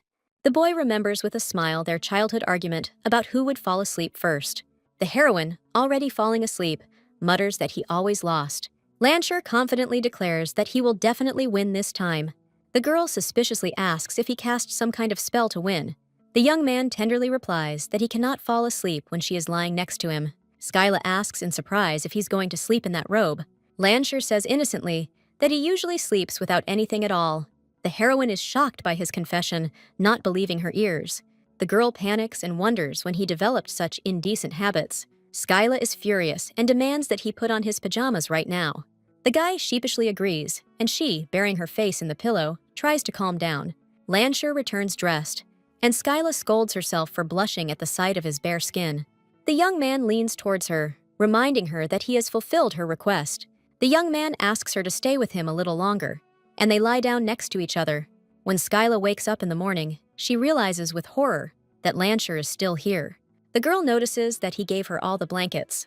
The heroine looks at the sleeping guy with affection and thinks that it is not surprising that he has a cold. Suddenly, a maid bursts in screaming that Lady Skyla is missing, and the heroine looks at her with a sly smile. The maid, seeing them together, wishes them a good time, but Skyla, in a panic, tries to stop her. Rachel peers out from behind the door, worried, not understanding what is happening. Skyla screams in rage that everything is not as it seems while Lansher lies in bed. The guy stretches sweetly and asks with a smile if she slept well. Rachel is shocked by what she saw, and Skyla is panicking and trying to explain everything.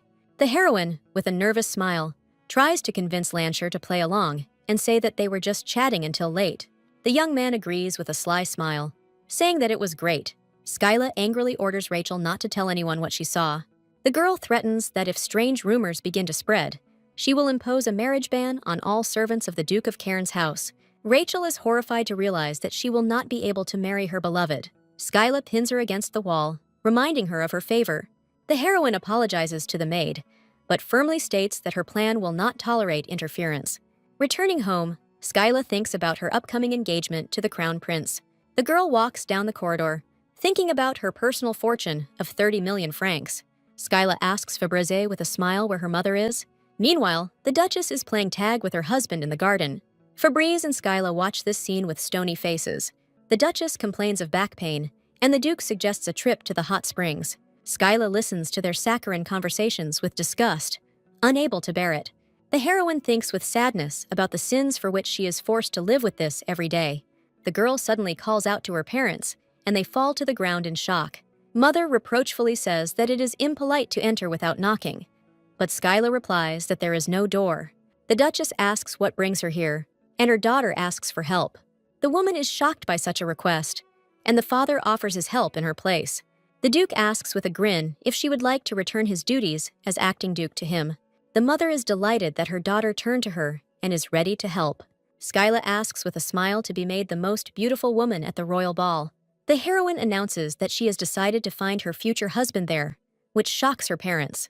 The girl explains that she needs to tell them about the engagement so that they will accept it calmly. The father is perplexed, not understanding why his daughter suddenly changed her mind so abruptly. The mother proudly asks if she knows what she was called in the old days. The Duchess breaks her fan in anger, remembering her nickname, the goddess of social events.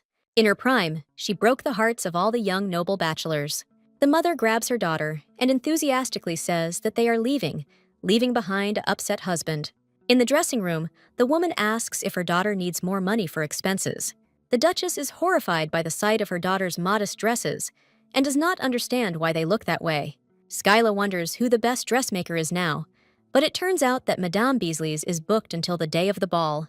The girl confidently declares that there is nothing that cannot be solved with money, but her mother warns her not to ruin her career as a dressmaker. Skyla understands that her first goal is to not give her opponents a trump card. The heroine despairs when she thinks that she has nothing to wear to the ball. The mother explains that the other ladies have already ordered their dresses, as the invitations were sent out a month ago. Skyla says with confidence that there is no problem that cannot be solved with money. She assumes that most people will come in heavy and flashy dresses, which are currently in fashion. The mother looks at her doubtfully, not understanding what she is getting at. Skyla, with a beaming smile, declares that if they can't get fashionable dresses, then fashion itself needs to change. The maids in the corridor are whispering about some secret. One of them says that someone secretly leaves boxes of fashionable dresses at the houses of commoners. Another confirms that her cousin also received the same dress that only nobles wear. Suddenly, Skyla appears, and the maids freeze in fear when they see her wearing that very dress. The maids apologize in horror, fearing punishment for their gossip. Skyla smiles and says that she will give them each one of these dresses. The heroine, with a sly smile, asks them to wear these dresses with dignity. Unlike commoners, nobles, seeing a new fashion, will begin to follow it. Skyla presents a shimmering blue dress that will set a new trend. The girl thinks about her plan with a satisfied look, because she bought all the dresses and gave them away so that even the tramps would be dressed in the latest fashion. Fabrizi says it's time to get ready. Skyla decides to skip dinner and take a bath first.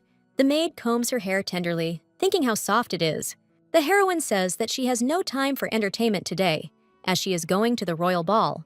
Lancher appears and excitedly asks if she will dance with him at the ball. Skyla is shocked by his appearance and asks if he is also going to the royal ball. Skyla realizes with horror that she has forgotten something important.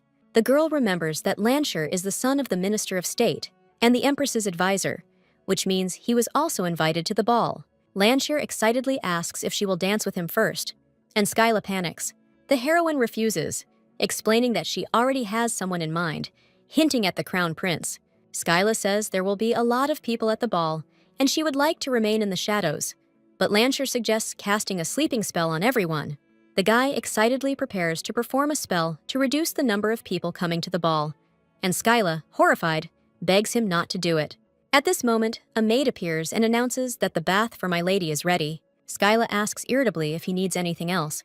Lancher says seriously that he wants to dance with her. The girl doesn't understand why he needs this, and he explains that she is incredibly popular. The guy asks her hopefully if she ever liked him.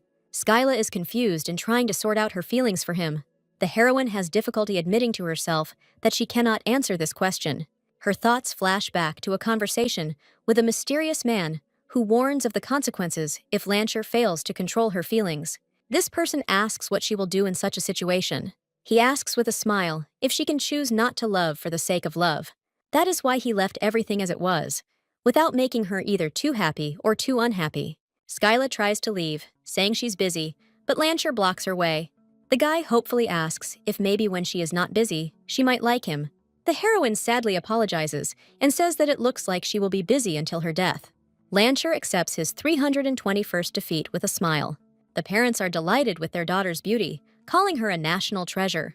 Skyla sheepishly asks them to stop, promising to try to find a husband. The mother asks if she has an invitation, and Skyla replies that Tisef has it. The heroine says that she will not stay, but her parents allow her to stay, happy for the opportunity to be together. Skyla, horrified, decides to leave early to avoid their saccharine affection. The girl hurriedly gets into the carriage, ordering it to leave immediately. Already on the way, she asks Fabrez how she likes her velvet dress. The maid enthusiastically replies that it is perfect, and that in her next life she would like to become its mirror. Skyla thinks about her plan with satisfaction, knowing that velvet is not yet known at the imperial court. Fabrize asks her to wait a minute, noticing something. The maid informs them that they will have to wait about an hour. They see ahead a whole line of carriages heading to the imperial ball. Skyla sighs, thinking that nothing can be done and is glad that she is not in a corset. Febreze invites her to go out for a walk, but she refuses because of her high heels. Suddenly, she hears someone calling her name. Aronia drives up to her carriage and asks in surprise if she would open the window. Skyla thinks with irritation that it's easy to bully when you know you can't be avoided. The heroine remembers how Aronia humiliated her at the tea party and orders Febreze to open the door for her. Aronia greets him with a sweet smile, saying that they haven't seen each other for a long time. Skyla thinks with irritation that she and Aronia clash too often. Aronia says with disdain that she is used to acting as if she is better than others. The girl asks with a grin if this is the dress she appeared in, hinting that even commoners wouldn't wear something like that. Skyla turns coldly to Lady Aronia, asking what she wants. Febreze asks her defiantly if she knows how commoners live these days. Skyla sternly tells her that instead of giggling at her home, she should be interested in the lives of ordinary people. Aronia looks at her with disdain, not understanding what this conversation is about. The girl asks condescendingly why she should care about vile commoners. Skyla explains with a smile that she showed up in the outfit they wear and looks disgusting. Aronia is shocked by her words, and Skyla asks with a grin if she knows what velvet is. The heroine proudly declares that this dress costs about 100,000 francs. Aronia is horrified by this amount, realizing that this is her family's monthly income. Skyla watches with satisfaction as her rival finally goes silent. The girl is relieved to think that this annoying person has finally left. Meanwhile, the coachman is frantically searching for the lost invitation. The man recalls taking off his outerwear when he felt hot, and the invitation must have fallen out. Skyla is horrified to suspect that Aronia might have stolen the invitation.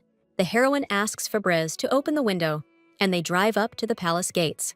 The girl apologizes with a smile for keeping them waiting. Skyla explains that the coachman accidentally lost the invitation, but she can verify her identity with the family seal on the carriage. The guard at the gate apologizes, saying that the family seal won't work. Skyla is furious that she is not allowed into the palace. A girl with a headache thinks about the fact that the emperor has forbidden entry into the palace without an invitation. Viscount Artesina suddenly appears, surrounded by flowers. Skyla asks him with a flirtatious smile what brings him here. Ketnip explains that, as the court mage, he is responsible for letting the carriages through. The heroine is relieved to think that she has finally found someone with whom she can come to an agreement. The girl, hiding behind a fan, asks Viscount Artesina to let her into the palace. Skyla confidently says that she has power over his weakness and asks him not to force her to repeat it. Ketnip laughs sheepishly, admitting that she has a knack for creating awkward situations. The guy says with a smile that her coldness also has its own charm. Skyla is confused as to why his attraction to her is growing. Ketnip orders the guards to open the gates for Princess Cairn. The guard, horrified, tries to object, reminding him of the Emperor's order. Skyla takes responsibility, and the Viscount is exiled from the Kingdom of Hevnia. Ketnip says that as ordered, he will take her to the palace. The guy reminds her with a smile that she now owes him something and offers to dance with him at the ball. Skyla smiles and advises him to be careful with such proposals. Inside the palace, she meets Lancher and asks why he is not with his parents. The guy replies that he had been waiting for her for about 5 hours already. Lancher says with a beaming smile that he never gets bored when he thinks about her. Skyla is touched that he waited for her for so long and gently takes his hand. The guests at the ball admire them, saying that they are so perfect for each other. Skyla happily notes that everyone is delighted with her new dress. The heroine is surprised to notice that one person did not react to her outfit in any way. The girl curiously asks Lancher if he wants to tell her anything. Lancher enthusiastically confesses his love to her again, but she says that is not what she meant. Skyla asks, feigning disappointment, if he couldn't have said something like, "You look especially beautiful today." The guy gently touches her face and asks if she wanted to hear that she has become even more beautiful. The young man says with a smile that he doesn't know how much more beautiful she can be, and Skyla is embarrassed. Lancher explains that she has a ladybug stuck in her hair, and Skyla breathes a sigh of relief. The heroine covers her face with her hands in panic, not understanding why she still has such feelings for Lancher. Skyla despairs, thinking she's gone crazy, and Lancher looks at her in bewilderment. The girl looks at her rival with irritation, not understanding how she is not tired of this. Aronia and her friends disdainfully discuss Skyla, who, in their opinion, has already won Lord Lancher. The heroine does not understand why Aronia hates her so much, although they hardly know each other. Skyla decides to leave and invites Lancher to come with her. Aronia, with a caustic smile, invites them to chat. Skyla coldly replies that she has nothing to say to them and asks them not to pretend to be close. Aronia, with a sly smile, suggests that they may have lost the invitation to the ball. Skyla is irritated that she and Aronia are running into each other too often and suspects that this is all a setup. The heroine understands with a grin that her rival is trying to win on the basis of her personality, not her merits. The girl, with a sly smile, says that she represents the Duke of Cairn, and she does not need such a trifle as an invitation. Aronia is shocked by her impudence, not expecting such an answer. The opponent angrily shouts that this is extremely rude, but she is interrupted. Lancher asks with a cold gaze if she can't see. The guy calmly says that Skyla is clearly uncomfortable with her. Lancher, with icy calm, orders her to get away from Skyla immediately. Skyla notices the same unfamiliar feeling in his gaze as during the incident with Artesina.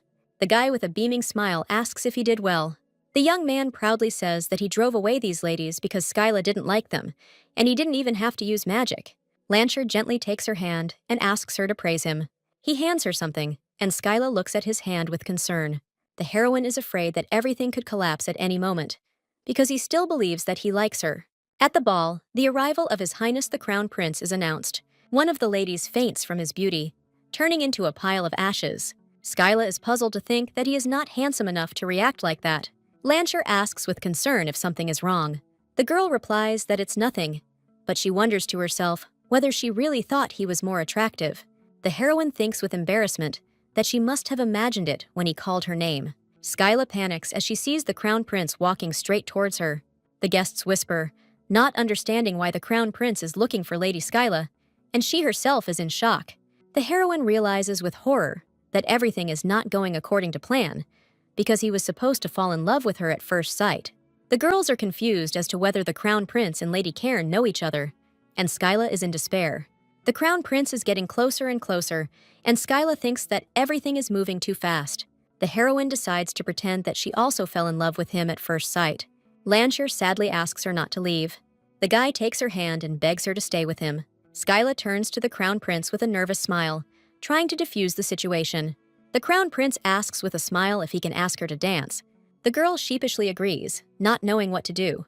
Lancher looks at the Crown Prince in surprise, not understanding what is happening.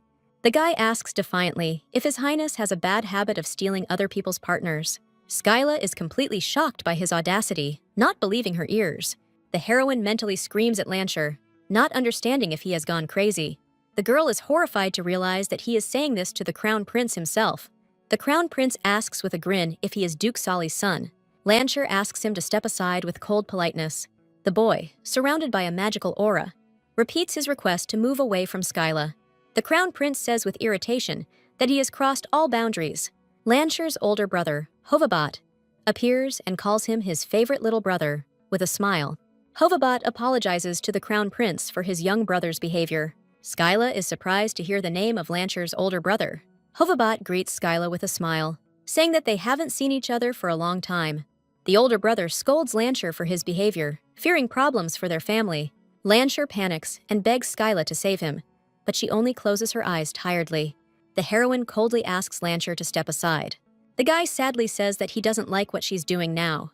The girl looks at him with a determined expression, making it clear that her patience is running out. Skyla takes the Crown Prince's hand and invites him to dance.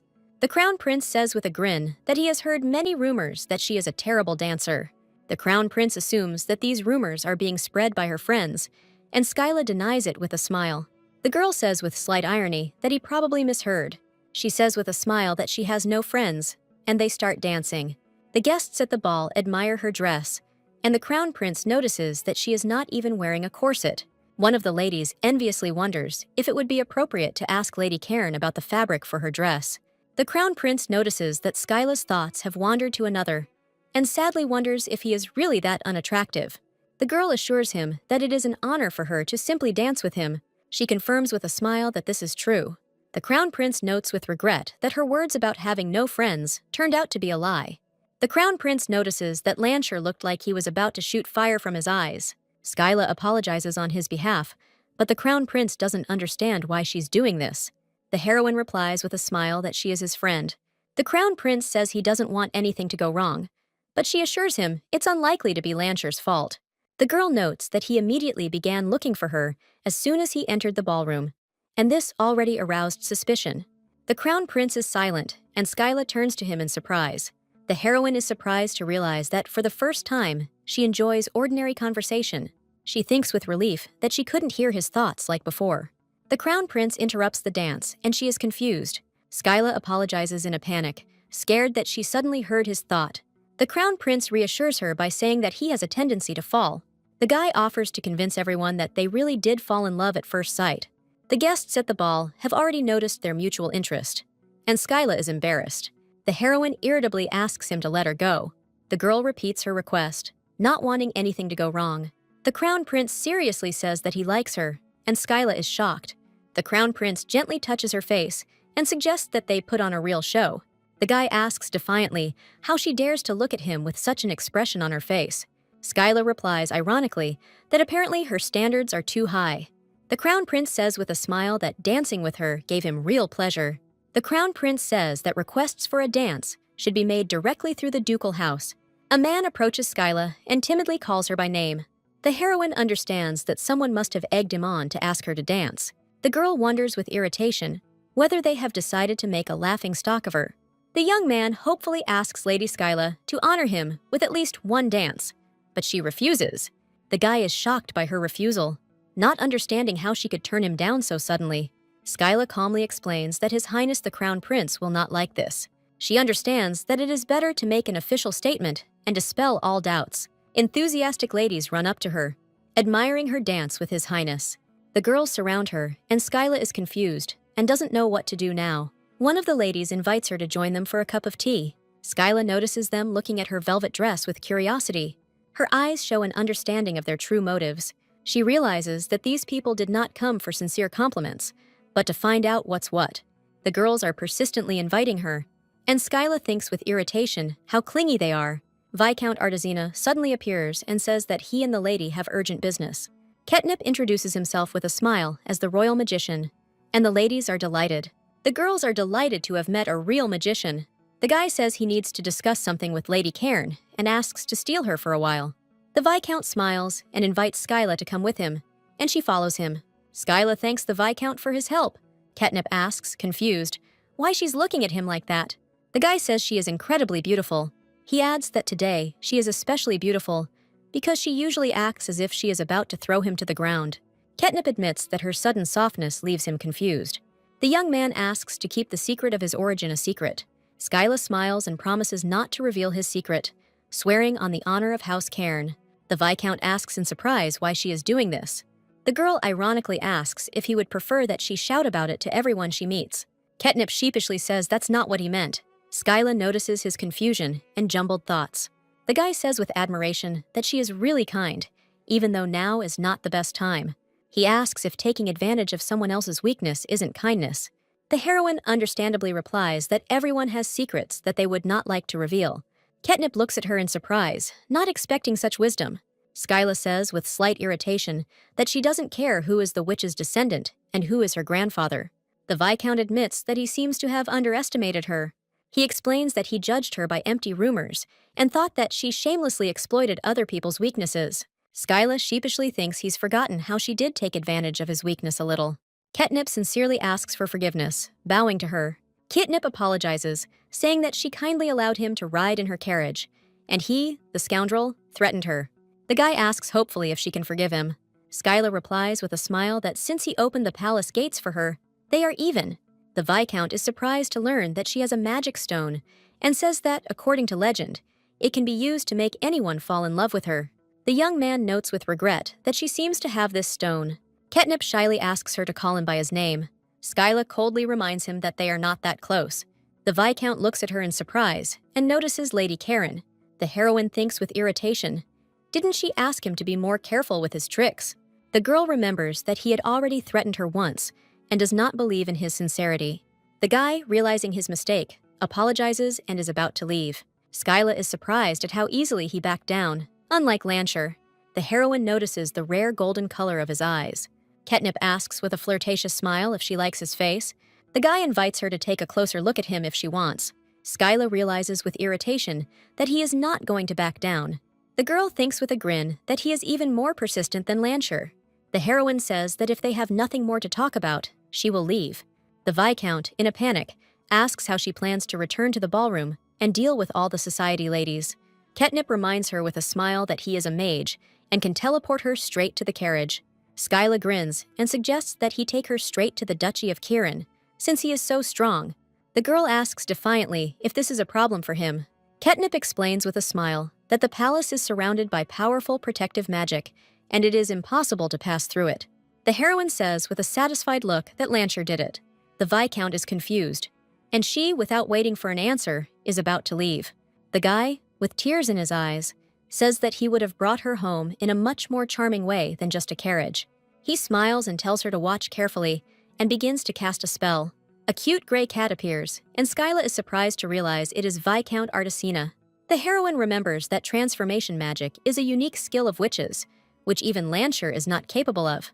Ketnip, in the form of a cat, hopes that now the lady will think that he is cute, and offers to take her after the ball in the form of a butterfly. Skyla thinks with disdain that this guy has no pride at all. The girl says with a cold look that she doesn't see any need for this. The cat is shocked by her reaction and angrily calls her a soulless doll and an ice block. Skyla thanks him for demonstrating rare magic and gets ready to leave. Suddenly, some people appear and shout in panic that she can't just barge in here. A drunk lady appears and happily recognizes Skyla. The heroine asks suspiciously how much she drank. The man next to the drunk lady asks in surprise if they know each other. Skyla, holding the cat, asks him to leave, not wanting to make a scene. The girl claims she is not drunk, but the cat in her arms doubtfully thinks she is definitely drunk. A drunk lady with tears in her eyes screams that she hates Skyla. She asks in despair why the crown prince danced with her and not with her. Skyla coldly advises Lady Aronia to return to her room if she does not want to blush later. The heroine reminds her that she warned her before her business failed. Aronia screams in rage, asking if she knows what happened to her position in Garnet's house after that. Skyla answers with an indifferent look that she doesn't, and the cat in her arms confirms this. The rival says with disdain that Skyla has had everything served to her on a silver platter her entire life. Aronia, with tears in her eyes, confesses that she is the illegitimate daughter of the Marquis of Garnet. The girl explains that her mother was a servant in the Marquis's house, and Skyla listens to her with understanding. Aronia asks bitterly if she thinks the Marquis treated them with kindness. She recalls how her father only acknowledged her after the Marquis's death, and how her half-siblings treated her like trash. After the failure of her spice business, the Marquis locked her in the attic, and she thought she could improve her life if she attracted the attention of the Crown Prince. Aronia asks tearfully if she came to apologize, since she doesn't need all this. Skyla asks in surprise why she would apologize to her. The rival is shocked by her words, not believing her ears. The heroine says that her situation is, of course, sad, but she has nothing to do with it. Skyla says with a cold gaze that desperation is no excuse for stealing someone else's ball invitation. She notes that circumstances and misdeeds are two different things. The girl asks with disdain whether 50,000 francs was not enough. Skyla, holding the cat, reminds her that she gave her money for a new business and asks if she squandered it again. Aronia is confused by Skyla's generous offer. The heroine, with a cat in her arms, coldly tells her not to loom before her eyes. The girl advises her to sober up before returning and leaves. Skyla walks down the corridor with the cat in her arms and is met by surprised servants. Ketnip, in the form of a cat, asks her with a sweet smile to take him home. One of the men looks at the cat with affection and says how cute he is. Skyla hands him the cat and offers to take it for himself. The man panics and refuses, not daring to take the lady's cat. Ketnip hisses in rage and threatens to haunt him in his nightmares. The heroine thinks with irritation that it would be better if she threw him off the balcony. Skyla decides it's time to say hello to Lancher's family and head back, but first she needs to deal with the cat. The cat angrily asks if she tried to throw him at the servants. Ketnip screams with tears in her eyes. How could she just give him to another man? And Skyla panics. The cat reproachfully says that many have already seen him in her arms, and if he suddenly disappears, people will ask if she abandoned him. The cat-like boy hopes that if he can go with her to the Cairn estate, he can stay with her as a pet. Skyla sighs and gives him permission to do whatever he wants. Other ladies approach her and say that they have been waiting for her. The heroine apologizes for her timid cat, but the ladies do not leave. The cat looks pleased and thinks that it turned out well, and Skyla, with a grin, understands that he can be useful. The girl thinks with irritation that she doesn't want to waste time chatting with annoying gossips. The girls discuss Lancher, admiring him, while Skyla looks at him with irritation. One of the ladies offers to invite him to dance. Skyla reminds him with surprise that he is famous for never dancing with anyone. The pink-haired girl says it's still worth a try, since he looks so lonely by the window. She indignantly asks how Lady Skyla could do this to him. Skyla is shocked by her words. Not understanding what she means, one of the ladies says with disdain that Lady Skyla is simply terrible. Another one thinks sadly that poor Lord Lancher must be heartbroken. The pink-haired girl confidently declares that only she can heal his wounds. But Skyla advises her to volunteer at the hospital. She pulls her hand back in horror, afraid that Skyla is standing right behind her. The girl panics and apologizes, saying that she didn't notice her. Skyla says with a cold look that they shouldn't spread such gossip. She bitterly thinks that society sees her as a heartless villain, and Lancher as a tragic young aristocrat. The heroine defiantly asks where she saw Lancher. The girl embarrassedly recalls that he was sitting by the window. Skyla asks him with a sly smile to take her to him while she is still in a good mood. She sees Lancher, who truly looks lonely, and thinks of him with sympathy. Hovabat, Lancher's older brother, suddenly appears and greets her happily. He notes with a smile that they haven't seen each other for a long time and complains about the hectic days. Skyla asks with a polite smile how brother Hovivat is doing. Hovabat offers her a handshake with a smile for old time's sake. Skyla thinks with irony, what kind of handshake is this if they have known all of each other's mistakes since they were in diapers? The guy says with a smile that she will soon become the Duchess of Cairn, and he should behave accordingly. The heroine asks where the Duke and Duchess of Sali are, and Hovabat replies that they are at a meeting with the Empress. The girl regretfully realizes that she will not be able to greet them today. Hovabat notices her bad mood and asks what's wrong with her face. Lancher suddenly lays his head on her shoulder, saying that he himself does not know what is wrong with him. The older brother whispers in her ear that Lancher said he would not dance with anyone but her. Hovabat asks her to be gentle with him, reminding her that this is just Lancher. The boy strokes the cat tenderly, calling him his little big brother. The young man, with tears in his eyes, thinks that now even the cat will reject him. Skyla sadly recalls how she spent all this time trying to justify his childish antics. Lancher approaches her and asks her to dance with him. The girl asks in surprise why this sudden change, since she had already danced with the crown prince. The guy hopefully asks if this means she will dance with him now. Skyla looks at him silently, not knowing what to answer. Lancher takes her hand and invites her to go home. The heroine is surprised by his offer, and he says that her hands are icy and she will catch a cold if she stays. The guy sadly asks if this means she won't dance. The young man regretfully wonders if he did something wrong. Lancher asks if she is angry at him for his actions. Skyla replies with slight irritation that she doesn't. The heroine sadly says that they are just friends, and nothing more. The guy objects, saying that friends don't dance together at balls, because that's what lovers do. Skyla replies ironically that the crown prince must be interested in her. Lancher desperately suggests that they become lovers. The young man, with tears in his eyes, admits that even he knows that dancing is made for lovers. The guy confesses his love to her again and begs her not to leave him. Lancher tearfully says he endured, even when she pushed him away time and time again. Now he is terrified that she might actually leave him. Skyla wonders with irritation why he is crying and why he is confusing her again. The guy says that this is already the 323rd time he has confessed to her. The heroine is surprised to realize that she begins to want to stop it. Lancher tearfully tells her again that he likes her.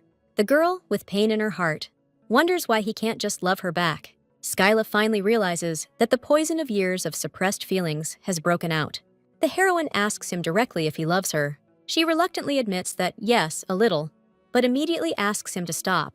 The girl says bitterly that he still doesn't understand what he's talking about. Lancher looks at her in surprise and says that now he understands. The guests at the ball look at Skyla and Lancher in surprise, thinking that they are not bad people. A mysterious man asks Lady Skyla with a smile if she could stop loving for the sake of love. The heroine recalls with horror that Lancher, a great magician, is doomed to eternally fluctuate between magic and emotions. The girl, with pain in her heart, says that she cannot love him. Lancher, with tears in his eyes, asks what he should do if she destroys herself because of this. The guy, in desperation, asks how to make her love him at least a little. Skyla sadly asks him to just not love her. Lancher says with determination that he has feelings for her. The guy tearfully admits that even he cannot control his feelings. The young man says bitterly that she did not ask him to love her. The young man declares that he chose this himself because he wanted to, and will continue to love her even if she does not accept him. The guy says he won't confess anymore since she doesn't feel the same way. Lancher smiles and suggests that if she ever changes her mind, she should tell him, and he will make his 324th confession. Skyla looks at him in surprise, thinking that his feelings might actually be genuine. The heroine says that she is going home and leaves, leaving him alone. She is immediately surrounded by curious ladies, asking about her dress and her dance with the crown prince. The crown prince calls out to the girl, and she turns around in confusion. The crown prince looks at her with a smile, and she addresses him as Your Highness. The crown prince tenderly asks her to call him Ryan. Skyla coldly replies, No, thank you, which surprises him. The crown prince says with a smile that this is not a proposal, but an order. Skyla is furious at his words, not understanding what the hell is going on. The crown prince notices with concern that she looks unwell. Skyla wonders if he's worried about her because she's his fiancée. The guy says that she means a lot to him. The crown prince says with a grin that she chose a bad friend. The heroine is perplexed and does not understand what he means. The crown prince says that if he were in his place, he would treat her much more kindly. Skyla is confused by his words, not understanding what he is saying. The girl notices the cat with surprise, not understanding where it came from. The heroine is shocked to recognize the cat as Viscount Artesina. The cat desperately begs to be taken with her, and Skyla is terrified of his pursuit. The girl says with a grin that he might have snuck in here secretly. Skyla orders her man to deal with him. Ketnip, in cat form, screams that he will not forgive her for this as he is carried away. In the carriage, Fabrice and the coachman discuss with surprise why she entered with Lord Lancher and exited with another man. The maid, shocked, asks if she will really become the crown princess. The crown prince thanks her for the time spent and hopes to see her soon. Skyla is confused as to why she feels guilty. The heroine sadly realizes that she should not have left Lancher alone. Skyla wakes up from the noise and wonders in confusion who it is at this hour. Her parents burst into her room, screaming that something bad had happened. Duchess Solly appears, and with tears in her eyes, says that she did not find Lancher at home. The woman cries in despair, not knowing where he could have gone. Skyla reassures her with a smile, promising that they will find him. The heroine angrily thinks that she shouldn't have let him go. The girl understood that if she left him with Kovabat, he would not be safe. Kovabat, with a headache, complains that the wine has completely finished him off. Skyla suggests that he go back to the ballroom and search there. The heroine says that she hasn't seen Lancher since the ball, and neither has anyone else. Duke Solly, in despair, says that he was not in the imperial palace, neither among the servants nor among the aristocrats. Skyla's parents are in a panic, not understanding how he could disappear without witnesses. Hovabat suggests that Lancher might have escaped using magic, but is interrupted. The parents hug their daughter in horror, screaming that she must survive. Everything becomes quiet, and they breathe a sigh of relief. Duke Cairn asks the servants if everything is all right, and if there are any wounded. Kovabat screams in rage that these rats from Hevnia dared to attack the Empire. Duke Cairn declares it is war, and orders Austin to raise the entire order. Austin tries to stop him, saying they can't be sure it's Hevenia. The Duke angrily shouts that no one but their army of mages is capable of breaking the palace spell, and it is impossible for anyone but the Archmage. Duke Solly, horrified, says it's not him, it can't be. Austin is confident that Lancher could have done it. Lancher's parents are in despair, realizing that they will have to beg the Emperor for mercy. Hovabat yells at Lancher in rage, fearing that he will leave him without a job. Duchess Solly panics and tries to stop Skyla, who is about to go somewhere. Skyla calmly says that Lancher needs to be brought back, but there is no proof that it is him. The woman, horrified, asks if she understands the risk she is taking by going to a place where there has just been shelling. Skyla thinks sadly that this looks like something he did, and they all know it. Everyone looks at her silently, realizing that she is right and that he needs to be stopped before things get worse. The girl thinks bitterly that she should not have left him alone. The heroine resolutely declares that she must go, because she is the only one who can stop him. Hovabat, a former knight of the Imperial Guard, swears on his knight's honor to protect Skyla. The guy falls to his knees and vomits rainbows as everyone looks at him in shock. Skyla tells her father that she will go with Fabrice and the knight commander, and he agrees. Duchess Solly, with tears in her eyes, asks her to take care of their Lancher. Already on horseback, Fabrice asks what she will do. The maid says with concern that if Lancher really is out of control, Skyla angrily replies that this is nonsense, and she will just hit him and take him home.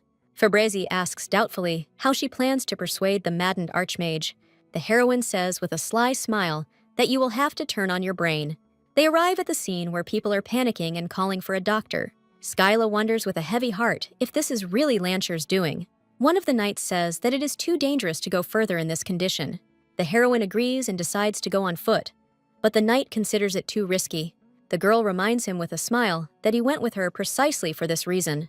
A wounded knight blocks their way, saying that they cannot enter now. Skyla introduces herself and asks anxiously, what the hell is going on? The knight is shocked that in front of him is the very same lady from the house of Carolyn. Another knight asks if the castle wall has been destroyed by magic. The wounded man says that he cannot tell them anything and asks them to leave, as it is dangerous here. Suddenly, someone shouts that there is a magician there and asks for urgent help. Ketnip wonders with surprise if this is the healer the Crown Prince spoke of. Skyla angrily asks the Viscount what such insolence means. Ketnip hugs her with delight, saying that he missed her so much. The heroine grabs him by the collar with force, demanding an answer as to how he dares to behave like this. Fabrizi shouts in rage that even she has not yet dared to hug her. And Ketnip panics and justifies himself by saying that he is not some madman, but a court magician. The boy proudly declares that he is the one who has the honor of dancing with my lady, and Skyla thinks that makes him sound even more suspicious. The heroine coldly suggests that he first take care of the wounded. The Viscount treats the wounds and says that they are not fatal, but there are internal injuries, and orders him to be transferred to the infirmary. Skyla asks Viscount Artesina what he meant when he said he was looking for her. Ketnip says with a smile that she must know who broke down the Ulster wall. Skyla breathes a sigh of relief, certain it couldn't have been Lansher. Ketnip regretfully reports that it was Lord Lansher, and no one else could have done it. The heroine covers her face with her hands in horror, unable to believe that it is really him. The girl worries that if he loses control of his magic again, there will be even more casualties. Skyla determinedly orders the Viscount to take her to Lord Lansher. She confidently states that she will take responsibility from now on. Arriving at the scene, the heroine asks what exactly happened. Skyla is in no mood for wordplay and asks point-blank when Lansher started losing control. Ketnip asks in surprise if she means magical overload. Skyla is confused, thinking that he must have committed adultery. The Viscount, shocked, asks if she just read his thoughts. The heroine panics and realizes that she has done it again. Ketnip is horrified by her ability, not believing that such a thing is possible. The guy says that he advised His Highness that this was not true, but they did not listen to him. Ketnip explains that the Royal Knights believe Lord Lansher has rebelled against the Crown Prince. As a result, they achieve the military's execution of Lord Lansher. Skyla says it's absurd to accuse such a reserved man of treason, and the Viscount agrees. The Crown Prince says with a grin that he probably just had too much to drink. Ketnip says with a smile that someone who is not aware of these circumstances might misunderstand their relationship. Skyla wonders wistfully if she still has the right to be near Lansher. The heroine remembers that archmages are paradoxical creatures, and their only weakness is themselves. The girl realizes that the biggest threat to Lansher is herself. Ketnip shakes her, asking her to come to her senses. The boy warns that if she can't stop Lord Lansher, they will have to strike him down. The Viscount says hopefully that they must save Lord Lansher. They approach the door, behind which an ominous weight can be felt, although not a drop of mana can be felt. Ketnip explains that he deliberately hid this from others, as the Royal Knights would have used force. The guy asks in horror if she is going to go there alone, without a weapon. Skyla says with confidence that of course he's going with her. The heroine says that Lansher may not be quite himself, but he will not harm her, but he can be hurt. The girl reminds him with a grin that he is a healing mage. Ketnip enthusiastically offers to escort her, and promises to definitely invite her to the Duchy of Karen. Skyla worries about what will happen if she and Lansher are both injured. The Viscount is perplexed, and does not understand what she means. The heroine explains that this is a manifestation of magic at its limit, and he is on the very brink of a magical explosion. The girl looks at Lansher with concern, not recognizing him. Skyla angrily yells at him, asking if he was the one who destroyed the outer wall of the palace. The heroine angrily scolds him, reminding him that the repairs cost a lot of taxpayers' money. Skyla calls out to Lansher tenderly and invites him to come home. The heroine sadly thinks that now she looks to him like a woman who rejected him, but brazenly appeared again. The girl asks him to come back with a smile, asking for forgiveness for everything. Skyla notices that the light has dimmed and realizes that he is calming down. An image of his mother emerges in his memories, who is glad that he came to her. The maid is touched by how sweet he is, but he only whines in response. In the hallway, the maids whisper about why the younger gentleman lives in a separate mansion. One of them says with disdain that, to put it mildly, he is a great magician. In fact, he is just a monster, and little Lancher hears their conversation. The maids say he was thrown out because he is dangerous and complain that they have to walk so far. Little Skyla angrily screams at him to stay away from her. The girl angrily demands that he apologize to her. Lancher was horrified by her scream, because this was the first time he had met a person who dared to yell at him. The guy sadly asks if he is strange. Skyla asks irritably what he's talking about. The girl says that he is a child who lives here and asks him to take her there. Now grown up, Skyla, with pain in her heart, asks Lancher not to provoke her. The heroine remembers how he said that he would take responsibility. Lancher says bitterly that she was also afraid for herself, but instead of comforting him, she left him alone. Skyla smiles and admits that she likes him and apologizes for constantly hurting him. Skyla thought bitterly that pushing him away was the only way to protect him. The heroine says that this is not to calm him down, but to be honest. Lancher asks, with pain in his voice, why she refused him then. The girl admits that she did it because she likes him. His feelings are once again fluctuating unstably, and she notices this with alarm. Skyla wonders desperately if it's too late to convince him with words. The heroine remembers how Phoebus asked her how to convince Lancher. The girl thinks with a grin that she was simply using her mind. She asks him to let her hit him once. Skyla hits herself hard, begging him to pass out, and Lancher closes his eyes in horror. The heroine walks down the corridor, confusedly wondering if this is true. The girl is burning with shame, not believing that she could say such tender words in front of everyone. Skyla panics, wondering what's wrong with romance and why she's blushing. She realizes with horror that she is actually blushing now. The heroine anxiously thinks about what she will do when she sees Lancher tomorrow and what they will talk about. The girl lies in bed, thinking that she and Lancher have had so many tea parties, but each time it feels new. Skyla thinks fondly of Lancher, sensing that he feels the same. The guy asks if she feels awkward telling others that they like each other. Skyla asks him with a flirtatious smile, what about him? Lancher replies with surprise that everyone already knows that he loves her. Skyla, shocked, asks what he means. The girl screams in panic, asking if he has already told everyone. The heroine thinks with embarrassment that they like each other. Lancher is confused, not understanding what she is talking about. The guy reminds her with a smile that he always told her this since childhood. The young man says that of all the people in the world, she is his best friend. Skyla asks sheepishly if he means her as much as she means him. She imagines what it would be like to one day live under the same roof with him. The heroine dreams of wanting to grow old next to him. The girl shyly asks if he is talking not about friendship, but about love between a man and a woman. Skyla screams in rage, "What's the difference?" The guy, confused, asks why she is suddenly acting like this. The heroine angrily screams at him not to follow her. The girl asks him not to come to her until she calls him herself. Lancher desperately asks where they can meet then. Skyla coldly says that she just doesn't want to see him right now. The maids ask in surprise where she's going in such a hurry. The heroine replies that she is going to her room and refuses dessert. The maid reminds that this is the same chocolate cake that she chose late yesterday in the kitchen. Skyla, with an indifferent look, says that she doesn't like sweets and let Lancher eat everything. Skyla thinks bitterly that Lancher cannot love her the way she loves him. The girl sadly realizes what it means to be an archmage. The next morning, the heroine wakes up too early. Skyla looks out the window, thinking that Lancher probably won't be back for a long time. The girl doesn't know what to do because she's never had any friends except him. She was angry with him, but at the same time, she felt guilty towards him. The heroine understands that she had no reason to be so mistaken, but she cannot meet him yet. Skyla angrily decides that from now on, she will only study until these stupid feelings go away. The maid reports that Duke Hovabart of Sali, Lancher's elder brother, has come to see her. Skyla is surprised to ask if it is Lancher's brother and learns that he is waiting in the living room. Hovabart apologizes for coming unannounced. The guy asks worriedly if Lancher did anything to her yesterday, but Skyla denies it. The girl doesn't understand what's going on then. Hovabart anxiously asks her not to be afraid. He reports that Lancher's magic has gone out of control. The heroine recalls in horror the rumors that she could kill even the Archmage. Hovabart looks at her with concern, not knowing what to do. The guy says with relief that fortunately, there was a magician among the guests who put Lancher to sleep with a spell. Hovabart explains that he had to pour 5 large bottles of the magic potion into himself for it to work. Skyla thinks with relief that it's a good thing Lancher is safe. Skyla wonders with horror if all this happened because of her. The heroine, with pain in her heart, realizes that he suffered because of her.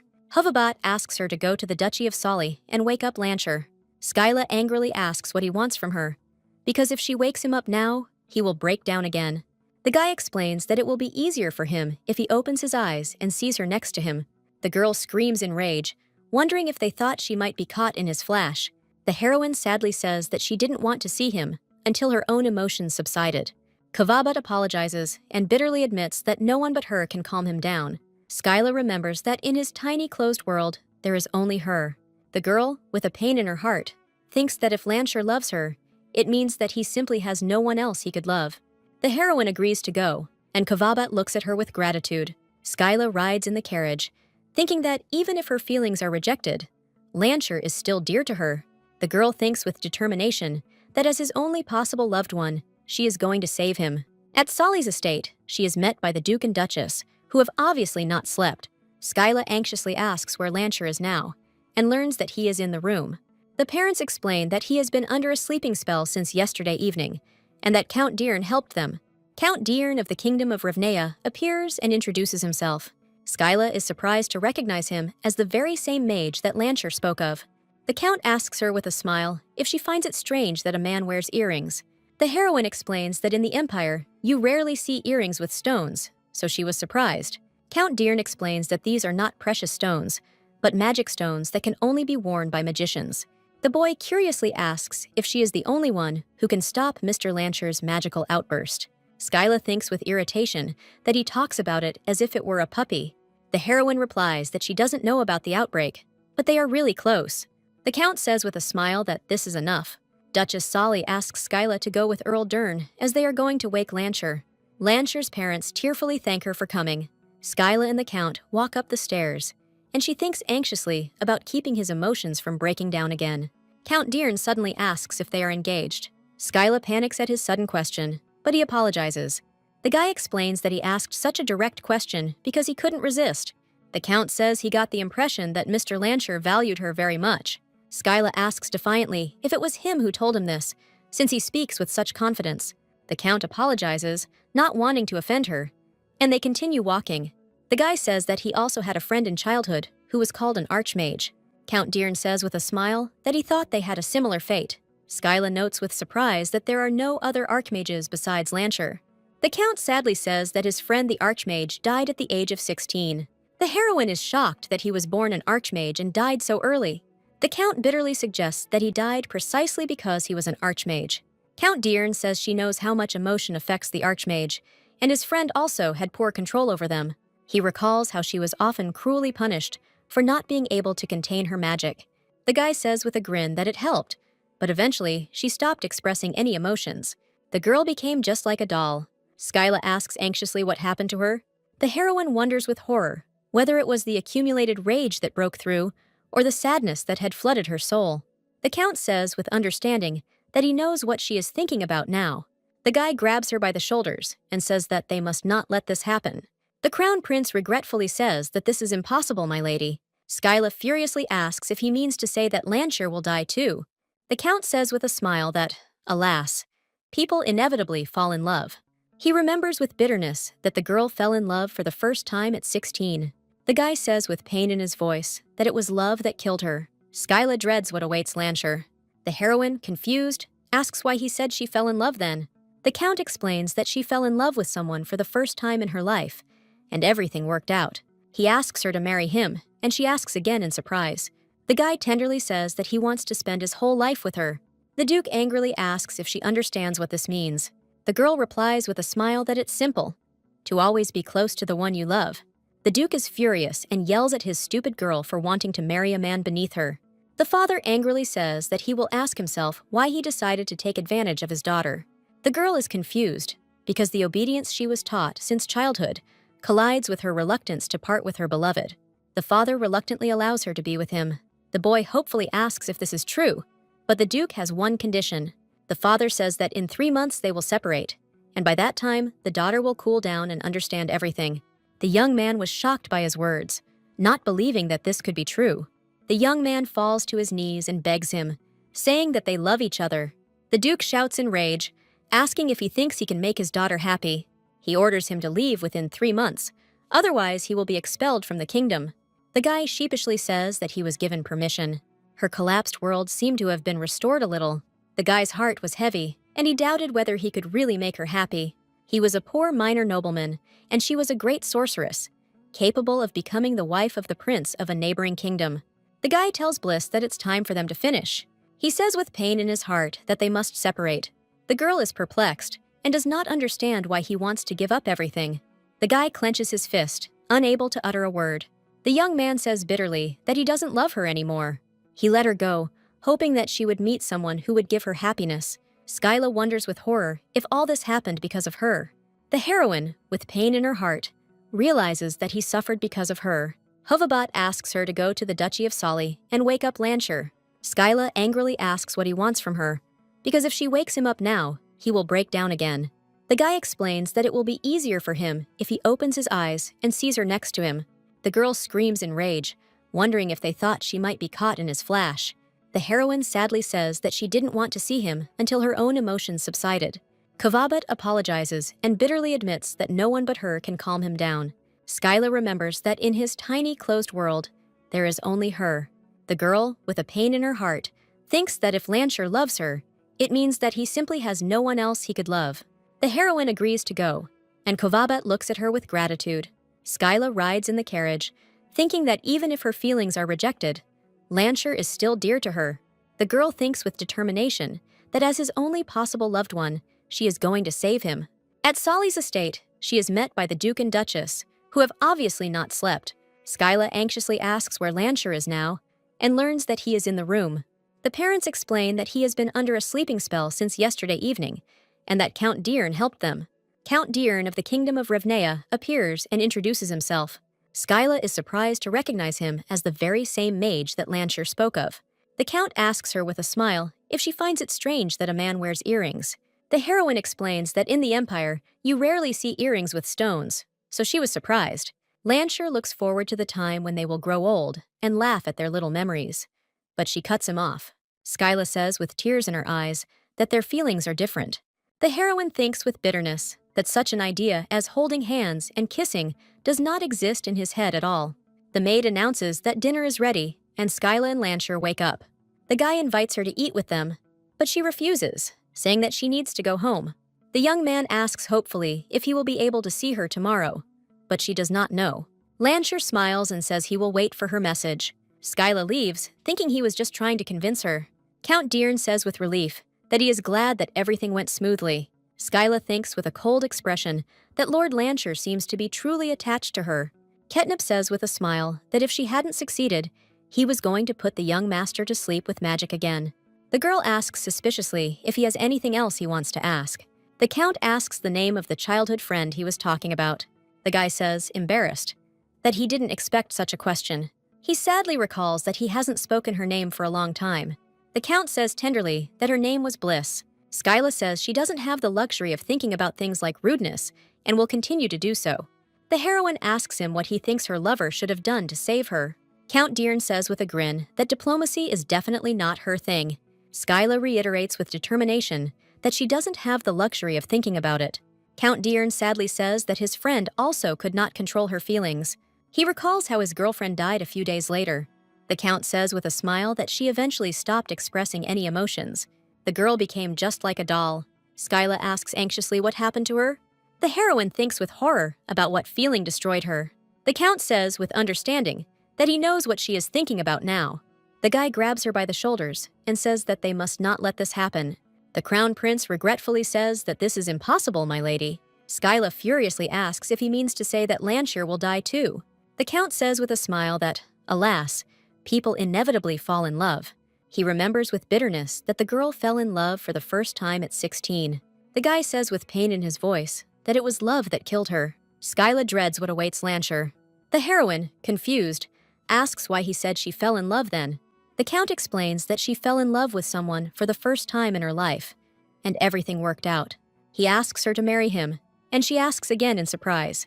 The guy tenderly says that he wants to spend his whole life with her. The Duke angrily asks if she understands what this means. The girl replies with a smile that it's simple, to always be close to the one you love. The Crown Prince notices that she doesn't seem to be in the best mood. The Crown Prince tells her to rest while the Imperial mages bring him back to his senses. The guy, smiling, assures that he is not so cruel as to execute the princess's best friend. Skyla, lying in bed, asks if she can see Lancher. The Crown Prince replies that now is not the time and leaves. The heroine anxiously thinks about what will happen to Lancher. The girl reflects that the surge of magic itself is not his fault, but why the palace in particular? Skyla thinks with relief that at least no one died, and that Lancher probably, unknowingly, protected people.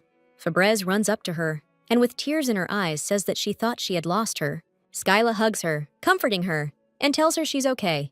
The maid says with horror that she will not survive if something happens to my lady, and Skyla thinks with a smile that she will have to live a long time for her sake. The maids apologize, saying that the maid insisted that she must see her. Skyla asks if her parents know she's here. Febreze explains that his lordship told them, and she herself explained everything in detail. The girl asks if her forehead is okay. The heroine, confused, asks how long she had been unconscious. Febreze replies that a day and 12 hours have passed, and Skyla is in shock. She realizes with horror that she has wasted His Highness's time and will have to apologize when they meet. The girl asks Febreze what's wrong with Lancher. The maid sadly reports that the imperial court took place yesterday, and she was also present as a witness. The soldier says that soon after the ball ended, the fortress wall collapsed. They were just blocking traffic, and then there was an explosion and a flash of light. Skyla worriedly thinks that Duke Carrion's house was shaken then too. The heroine understands that Lancher must have deliberately made his way into the very depths of the palace. Febreze has a hard time holding back Skyla, who is eager to have an audience with His Majesty. The maid brings the terrible news that Lord Lancher has been banished to the northern lands. Skyla angrily asks if she heard correctly. Febreze explains that his punishment was limited to exile only for the honor of the Sully house. The girl remembers in horror that he sleeps without pajamas. The heroine screams in panic that such a person will go north and freeze to death there. Febreze asks, confused, how she knows this. Skyla angrily says that exile to the north is too cruel. She bursts into the Crown Prince's room, and he, unwittingly recognizing Mr. Lancher's preferences in nightwear, looks away in embarrassment. The heroine says with irritation that, by the way, she always sleeps in her pajamas. The Crown Prince thanks Febreze for looking after his mistress. The Crown Prince asks the maid to leave them alone for a moment, and she reluctantly leaves. Skyla apologizes for wasting his precious time. The girl bitterly says that as the future head of House Cairn, she should have served the Crown Prince, but instead, she only caused trouble. The heroine understands that she cannot hear his thoughts, and thinks that if she could not hear them, she would decide that it simply does not work on the princes. Skyla is surprised to realize that she heard his thoughts at the ball. The Crown Prince says with a smile that he cannot forgive her. The girl asks with a nervous smile what she should do to earn his favor. The Crown Prince smiles and suggests that she call him Kayla. Skyla wonders if this is inappropriate. The Crown Prince says he spent a long time thinking about it and hopes she will like it. The girl is surprised, and he asks why she is so surprised. Skyla laughs and replies that it's simply the first time she's heard His Highness speak so directly about his feelings. The heroine admits with a smile that she was a little surprised, not expecting him to give her an affectionate name. The Crown Prince says they will soon officially announce their engagement, so the nickname is perfectly acceptable. The girl shyly suggests that he also stop calling her Your Highness. Skyla hesitates, thinking that calling the Crown Prince by his first name might be a bit much. The guy says with a grin that, if you're being picky, Leon is also his nickname. The heroine is shocked, because everyone in the Empire knows that the Crown Prince's name is Leon. The Crown Prince whispers his secret in her ear, that his real name is Dandelion. The guy proudly says that yes, it is he, the future emperor named Dandelion. The Crown Prince laughingly suggests that she call him Dandelion, but she refuses. The Crown Prince notes with a smile that she grasps everything quickly. The guy tenderly says that he really likes her, Kayla. Skyla is embarrassed to think that the future emperor calls her by a pet name in such a friendly tone, and she really has come far. The Crown Prince says he was going to tell her later, but she had already heard from her maid. Skyla anxiously asks if Lancher is really going to be exiled to the north. The Crown Prince confirms that this is the verdict passed by His Majesty the Emperor. The girl asks with determination what needs to be done to avoid being sent north. The Crown Prince notes with surprise that he expected her to simply ask not to exile him, but she decided not to push thoughtlessly. The heroine bitterly thinks that Febres was right, and Lancher is at a disadvantage in everything. Skyla asks defiantly if they intend to let such talent rot in the north. The Crown Prince says with a grin that to him, he looks like nothing more than a ticking time bomb. The girl confidently declares that she will take control of this. Skyla says with determination that she will put a collar on Lancher and will personally monitor him. The Crown Prince wonders with surprise if this is Kayla's taste, and for some reason he even likes it. The guy regretfully says that it's a pity, and Skyla is shocked by his words. The Crown Prince asks doubtfully how she plans to raise him personally if even his parents have given up on him. Skyla confidently says that she will go north with him if he does not learn to control his emotions within a year. The Crown Prince is perplexed and asks why she should go north if it was young Master Lancher who caused the trouble. The guy asks with surprise if she is ready to give up even the title of Duchess of Karen for him. Skyla reminds him with a smile that he promised to fulfill any request she made. The Crown Prince recalls his promise with embarrassment. The heroine says that she will analyze the cases in which they managed to gain control, and based on this, she will train Lancher. The Crown Prince says with surprise that he could never have imagined that she would spend the right to her cherished wish on such an uncertain thing. Skyla thanks the Crown Prince with a smile for his help. The heroine hopefully asks if she can see Lancher. The Crown Prince says with a smile that she says the same thing as he does. The guy explains that after they made sure he was awake, they removed his guard and he asked to see her. The Crown Prince asks her, with a hint of jealousy, if she thinks she's being too close to Lancher. Skyla replies with irritation that there is nothing like that between her and Lancher. The girl confidently says that this also has nothing to do with the Crown Prince. The Crown Prince agrees with a smile that yes, that is how it was. In the carriage, the coachman asks if they are going to the house of the Duke of Karen. Skyla replies that no, they are going to Duke Solly's house, and Fabrizi says that she is expected there. The maid anxiously reports that all the servants are very worried about her and asks to give her at least 10 minutes. The heroine promises with a smile that she will just take one look at Lancher and immediately go.